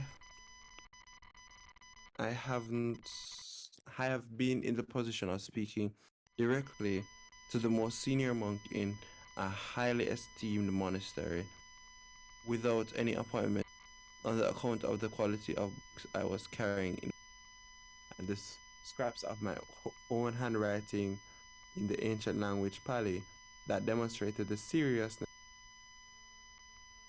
This too is a kind of mountain heist. I had put in I had put in the 100 hours study instead of those of thousands of bows to hundreds of statues. But the principle of the thing is the same. There's elitism within Buddhism, just as there is elitism in veganism. We cannot make progress without admitting this to ourselves seriously about ways in which that elitism is requisite to, not an obstacle to our own future progress. You cannot you can popularize the law, but you cannot popularize justice. For 20 years, vegans thought that by increasing justice, they would increase the popularity peculiar notion of counteract it. Nobody in the movement dealt with the ramifications of this paradigm, and they are profound. A law may be popular or a constitution may be presented. Doing justice remains the interest that has ever existed, and in every society that ever shall. Uh, I was thinking along these lines when we were um, the barriers to entry. You could say sailing. Um, I think that was I had said something about writing an essay um, about who you are and why you want to what are you for the future and stuff. I think I I I I was thinking along similar lines. Uh, Let me continue. It it was absurd to think. Oh, very few in every sort of. Okay, it was absurd to think that the sight of cruelty towards animals in slaughterhouses, in laboratories, etc., would mobilize the masses to become vegan activists, and it is just as absurd to imagine that the sight of an injustice between two people would result in a larger and larger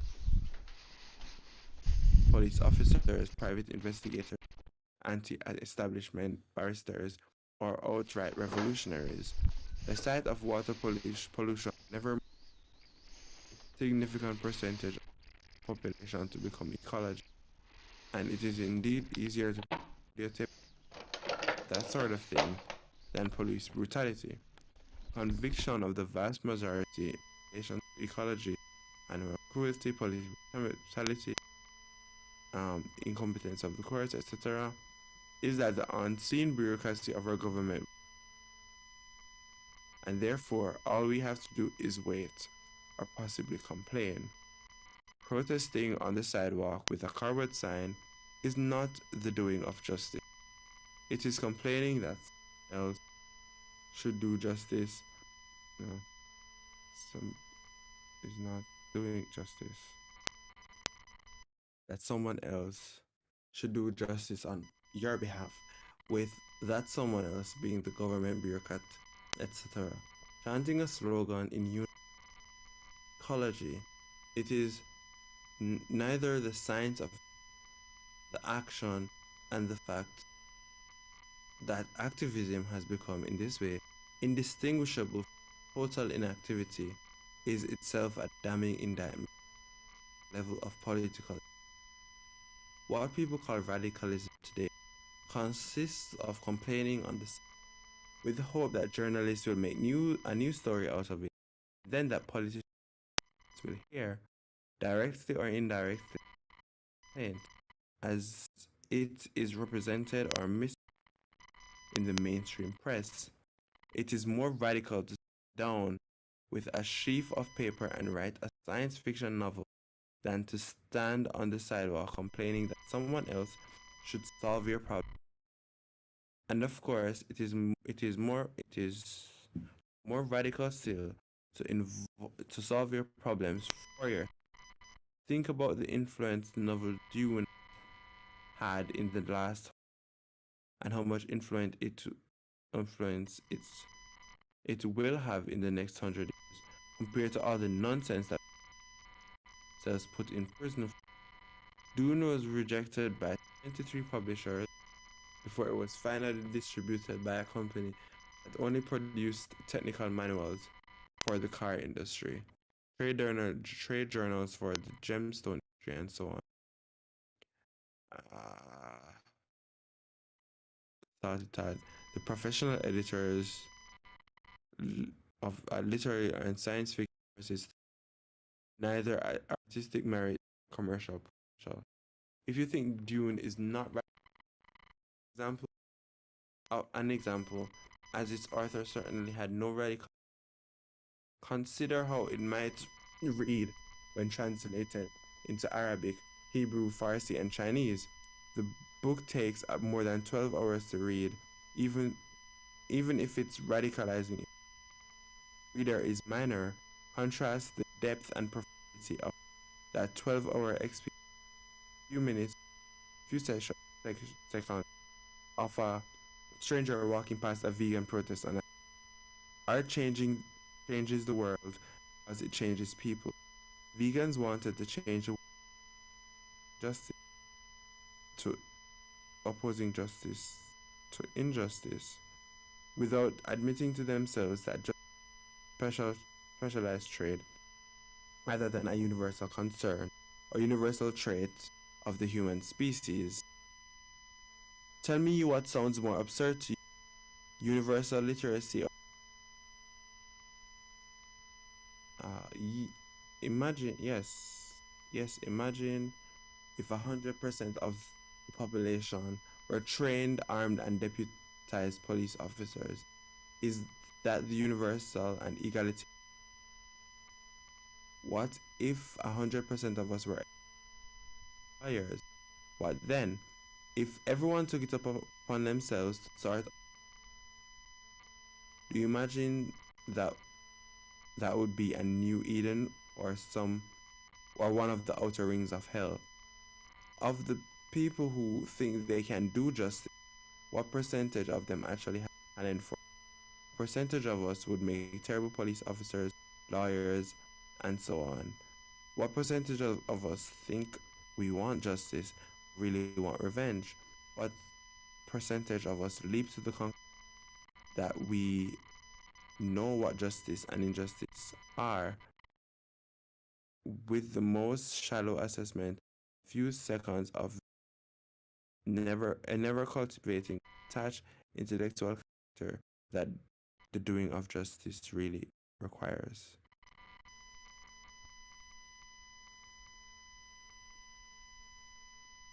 Mm-hmm.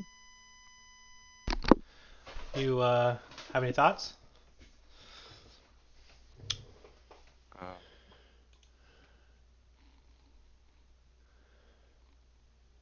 Yes, no?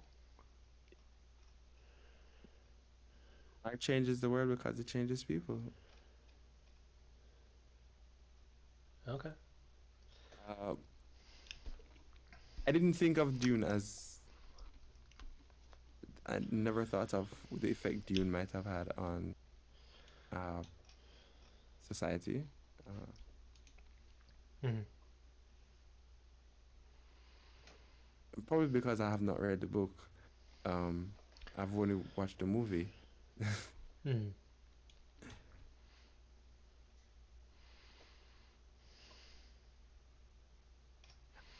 I also think it's absurd to think that just looking at animal cruelty videos make people vegan or vegan activists. I don't think really is effective. Even though I'm always told that if you're going to talk to somebody about to show actual Yeah, it is actual common that vegans do that. but I don't see why the footage is necessary. Um because I didn't become vegan because of the footage. I started doing research because of the and then afterwards because of everything else. Like the philosophy, logic, reasons, the science behind environment, animal suffering, and stuff like that. I didn't need to constantly watch videos of animal cruelty to be vegan and remain vegan. Mm. Um, Some do. Some people feel like they need to keep going back and watching those Dominion again. Shit like I've that. heard that. That sounds very sad. I know that sounds like a really sad existence. Yeah. I'll keep reading then. I have to go in like half an hour. Veganism Yeah, imagined as a social justice movement is the worst kind of paradox. Egalitarian elitism claiming that anyone everyone should see the injustice before their eyes and join in the embittered mob seeking revenge. I've heard Wayne Young speak of the importance of remaining angry and remaining embittered, frankly, and refusing to accept that living in a society where the majority of people eat meat is normal. The saintly revolutionary must cultivate an attitude of perpetual astonishment and outrage. Outrage against injustice isn't the basis of a political movement of any kind. It is the basis for a nightly news story and a short-term fundraising campaign. It should be no surprise that Wayne Young made millions of dollars by getting fundraising campaigns mentioned in the nightly news. Everything he theorized as the basis of a long-term political movement instead works as the basis for a short-term publicity stunt. The professed egalitarianism of the movement does very little to conceal who the elite amongst us truly are, and in this respect the vegans of the last 20 years resemble a very different aspect of American Christianity than the one I mentioned before. Wayne Xiang boasted that he'd create a fully horizontal organization without leaders or followers, a network of equals organized into autonomous chapters. But the reality is that one man controls the bank account, the millions of dollars in it. That one man controls the YouTube channel with its millions of followers, and so on. Nobody can question why he is in charge, so long as they want to participate in the organization as a greater whole. I said before that American Christianity implicitly profane and humanize Christ, asking themselves how they can be more like Jesus themselves, and thus miss the point of the fable. Reciprocally, the God they look up to is not Christ, but the greater whole of the church itself. Their equality with God incarnate is juxtaposed to the equally absurd inequality of the community, quote unquote. That's a really good line at the end there about Christians comparing themselves to God, but in fact, it's more so that the greater whole is being compared to God. Um, when when vegans behold themselves not as an elitist movement, but as very much the same as everyone else, they simultaneously raise up the notion of the community as something better than themselves, that they are beholden to, that they serve with or without placing their trust in a particular leader. The followers of Wayne Xiang or Paul Bashir know that he is human, all too human. They neither think of him as Hercules nor as Christ, but the organization, the movement, and the community becomes for them a kind of god. They give their money to it and obey it unquestioningly, although, like so many other gods, its commands are largely silent. It is a matter of inference for the followers, who must meditate, reflect, and pray, never quite knowing what the will of the god might be, or else finding out afterwards when they are punished for a mistake and just a single wrong word or social media on social media will indeed be punished by the all-seeing quote-unquote community. They change their lives in the myriad ways so that they will not be ostracized because in their conformity to it, they imagine they discovered something greater than themselves, even though they know that their particular leader, Wayne Xiang, Paul Bashir, Bal Bashir, there's a typo, Bal Bashir, that are not better than themselves in any way. And they insist that they individually as vegans are no better than anyone else. They insist that they are no better than their own fat sister, their own spindly grandfather, etc., who tried to be vegan but failed. They insist that the leaders are no better than the followers, and that vegans are no better than non-vegans, just to have this egalitarian veneer painted over their ongoing slavery. Doesn't it seem magnanimous to take the very thing that makes you extraordinary and then pretend that it isn't extraordinary at all? Isn't it very kind and generous for you to sit at the dinner table and watch your own parents eating meat, pretending that they're your equals?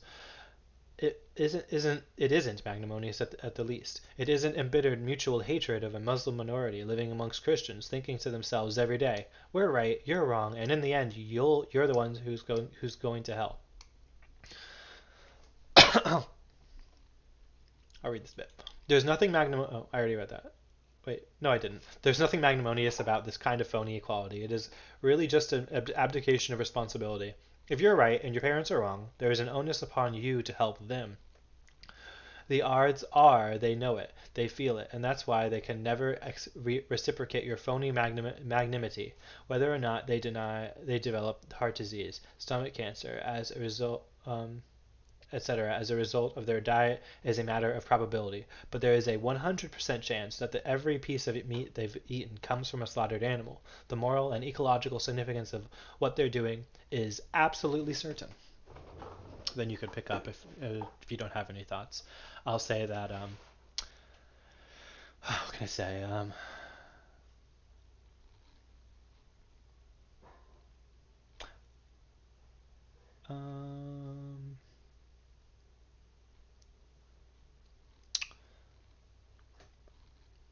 I don't know. I don't have anything to say. Do you have anything to say? I just, I think this is the sort of thing that leads me to think a lot, and it's really hard to to come up with one thing to say. I feel like um, it's. I think I will. This will make me really reevaluate. Like what I'm thinking about is some previous conversations I've had. Um, friends. Um, That's what I'm thinking about. yeah, And there's and not all those conversations. We'd be here all day. So yeah. yeah. Um, magnanimous about phone inequality. So yeah, whether or not they develop heart disease Yeah. as a result of as a result of their diet is a matter of probability. But there's a 100% chance every piece of meat they've eaten, okay, come from us. Okay. They don't care because they're not smart enough. And if they are compelled to become vegan by doctors, mm, they still won't be vegan for the right. And so the inequality between will remain. Yes, of course, I can fully understand present in most of us from early childhood parents not merely as your equal but as your superiors, both intellectually and morally. That impulse can be extended to all authority figures in society or to all of your friends and colleagues just out of a yearning for brotherhood. I'm not asking you to make yourself into something special. I'm asking you to realize how I'm not asking the vegan movement to transform itself, but to realize that it's already what it already is, and to work with the talent it already has in the only way that's possible. Even if the only difference between you and your parents is what you desire, and what that and that you were smart enough to figure out why you desire it, you must stop trivializing and dismissing this difference. It is more profound than the difference between the abolitionists and their parents, who often enough wanted to continue owning slaves. We are embarrassed to admit that wanted to admit how extraordinary. Um, we are embarrassed to admit how this fly. There's a fly. I don't know where this fly came from.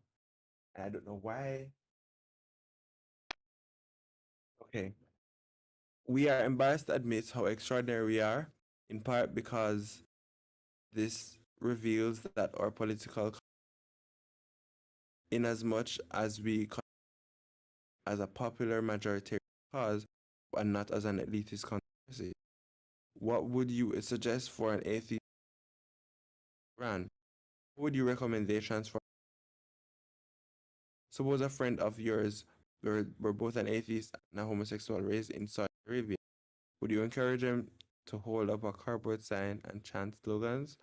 Would you encourage him to interrupt strangers while they're eating dinner in oh restaurants as vegan radicals do in California? Would you encourage him to engage in debates with complete strangers, answering questions at a setup table on the sidewalk like a lemonade stand? No. The only way forward for him is conspiracy. What kind of conspiracy? A conspiracy to change the culture that he lives in while continuing to live in it himself. A conspiracy of dissident intellectuals, with each participant being half politician, half artist, seeking to destroy the mythology that underpins the old by creating something new.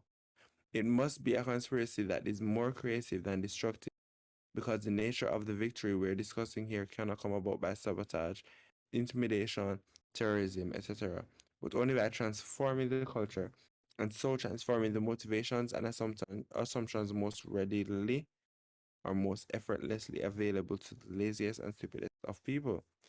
The stupidity and passivity of the majority will not change. You can neither invite them to be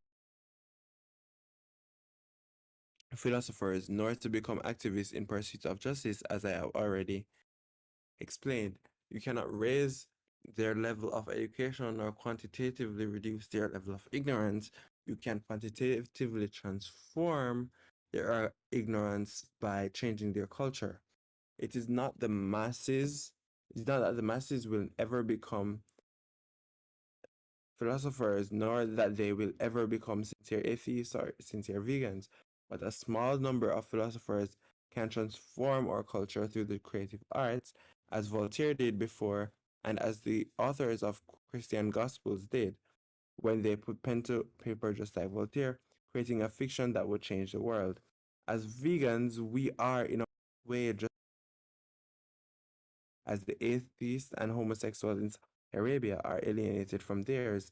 In a sense, our disadvantage has been that we were unaware of our alienation, and so have we've pursued the illusion of a false future that we imagine to be attainable through a change in technological paradigm, etc., as explained in chapter 4, and what we wanted to be attainable through the insincere conversion of and even our own family members, as explained in chapter 5, instead of organizing conspiracies of small numbers of talented people working towards cultural change.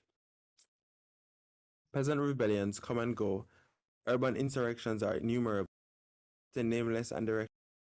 It is it is a saloon that is the engine of social change. A half dozen dissident intellectuals organized count dozen count for more than 10,000 starving peasants. Pitchfork. Knowing how to starve doesn't mean that organized. If Voltaire didn't have saloon, if Holbach and Helvetius didn't have theirs, just as many rebellions, peasant and early century, like the waves of an ocean. The work of the dissident intellectual is not rebellion, to make rebellion meaningful. On the scale of a society of millions, unlike the autobiography of an individual, the creation of new meanings is the necessary precondition for the destruction of the old. For just one woman or man, destruction and disillusionment may come first before the individual seeks out or creates some new meaning.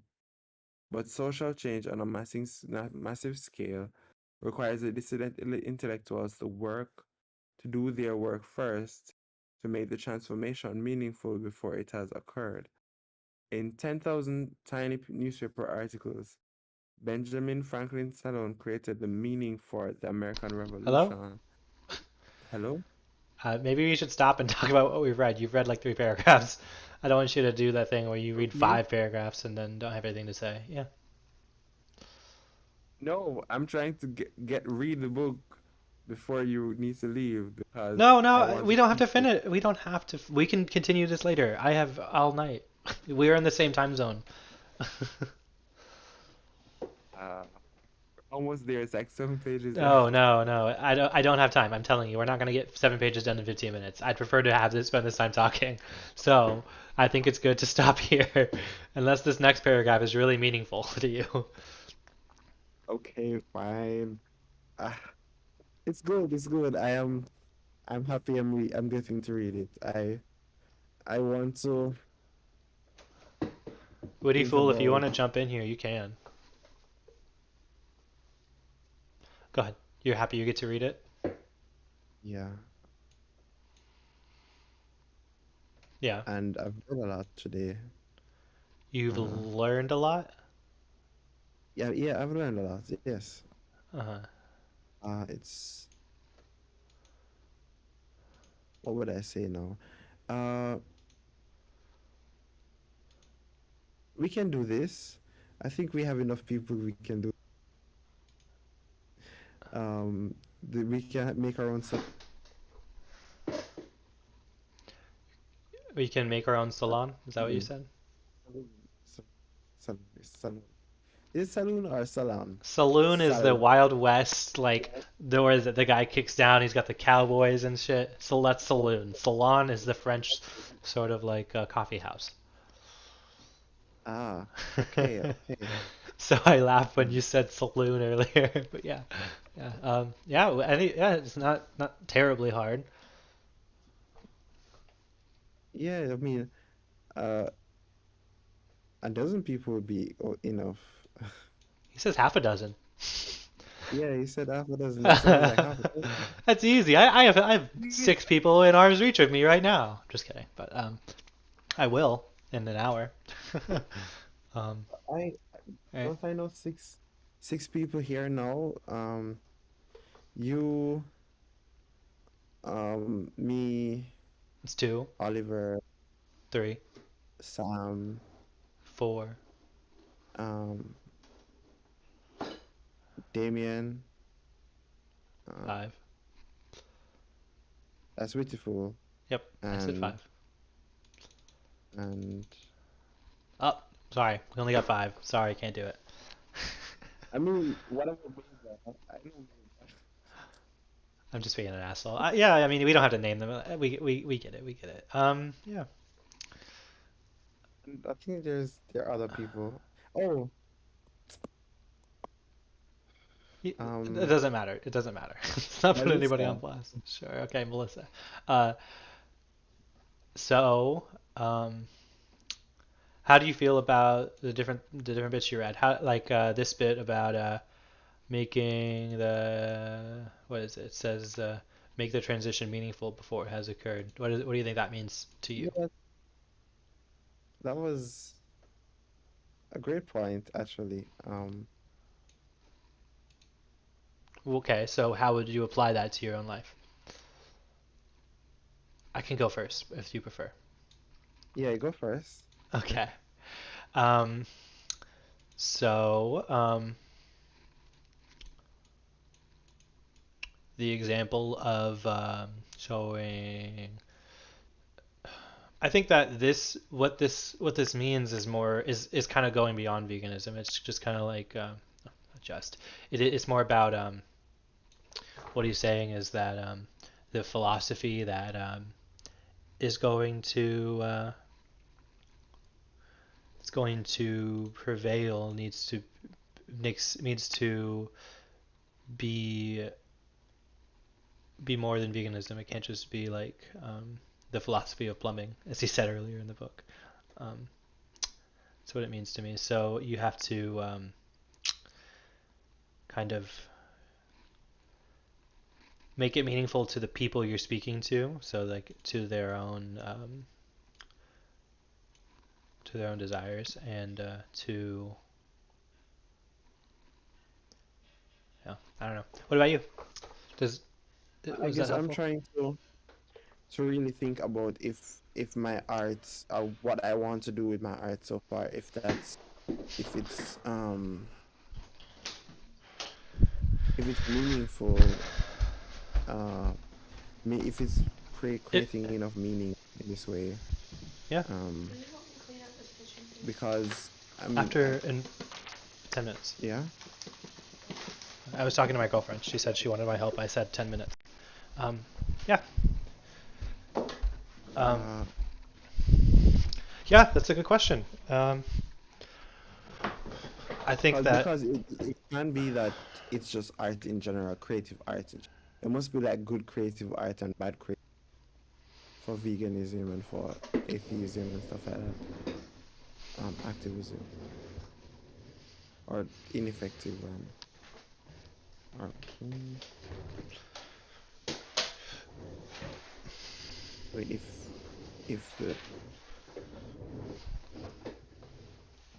hmm? the goal is to create meaning before um create something meaningful that can support and fuel on a massive scale, it would have to be something that's tailored for that purpose, right? Um, Yeah. Um, could they have made Bambi with cave paintings? Yes, but would it have meant anything to the people, the TV uh, watching um, Americans and Westerners of the world? I think not. Perhaps Bambi was made in cave paintings and we just failed to interpret it. um, I guess, I mean, that's not a good example, but it's funny. yeah, but I guess I just need to think more about it. Um, I'll definitely come back to the book when I need to think about um Some direction. yeah, where I'm gonna go, what I'm gonna do. Okay. So, what about Um, this salon? We kind of touched on it before. Um, what do you think? I think it's So, totally more. hypothetically, if you have six friends with like within walking distance of your house, um, what does this salon look like to you? You said it's a coffee house. Guessing it's. I'm guessing for me, um somewhere where people can come and write and discuss and be creative. Um, and have it be about these issues, social change, veganism, secularism, atheism. Hmm. Just a very productive space. Hmm. Um, other than that, it's just gonna be like a Starbucks, and Starbucks is not um Strangers where meet. we are trained in this way. Yeah, it's just like a co-working place is what I would consider Starbucks to be. Yeah. Doubling as a coffee house. Yeah. I don't know. That's why I asked.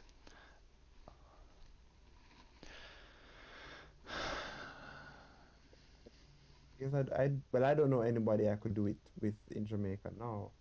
Um, I guess if I could maybe read this with someone else. I'm not sure if the book seems very tailored towards vegans. I think the conclusion to anyone who's intelligent, um, even if they're not vegan yet, I mean, they would still be able to get something from the conclusion about I could see. creative art.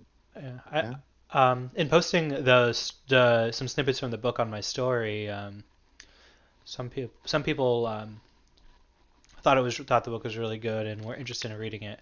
And I said that the book wasn't really for them. I said that they should just take the snippets I gave them and don't accept the inevitability of your own doctrine. Is what I said. Mm. Snippets. Yeah. So as Okay. Yeah, I think we should go, and maybe we can in the afternoon. When are you gonna? I either like 7 or 3, depending on if my mom suckers me into doing some labor for her. Okay. Well, I gotta drive 7 is too across late, town. but 3 would be fine. Yeah, So hopefully I'll be done soon. So yeah. All yeah, right. let's just yeah talk about this some more later. Bye. Absolutely. Yeah. Oh, okay. I'll get there in a second.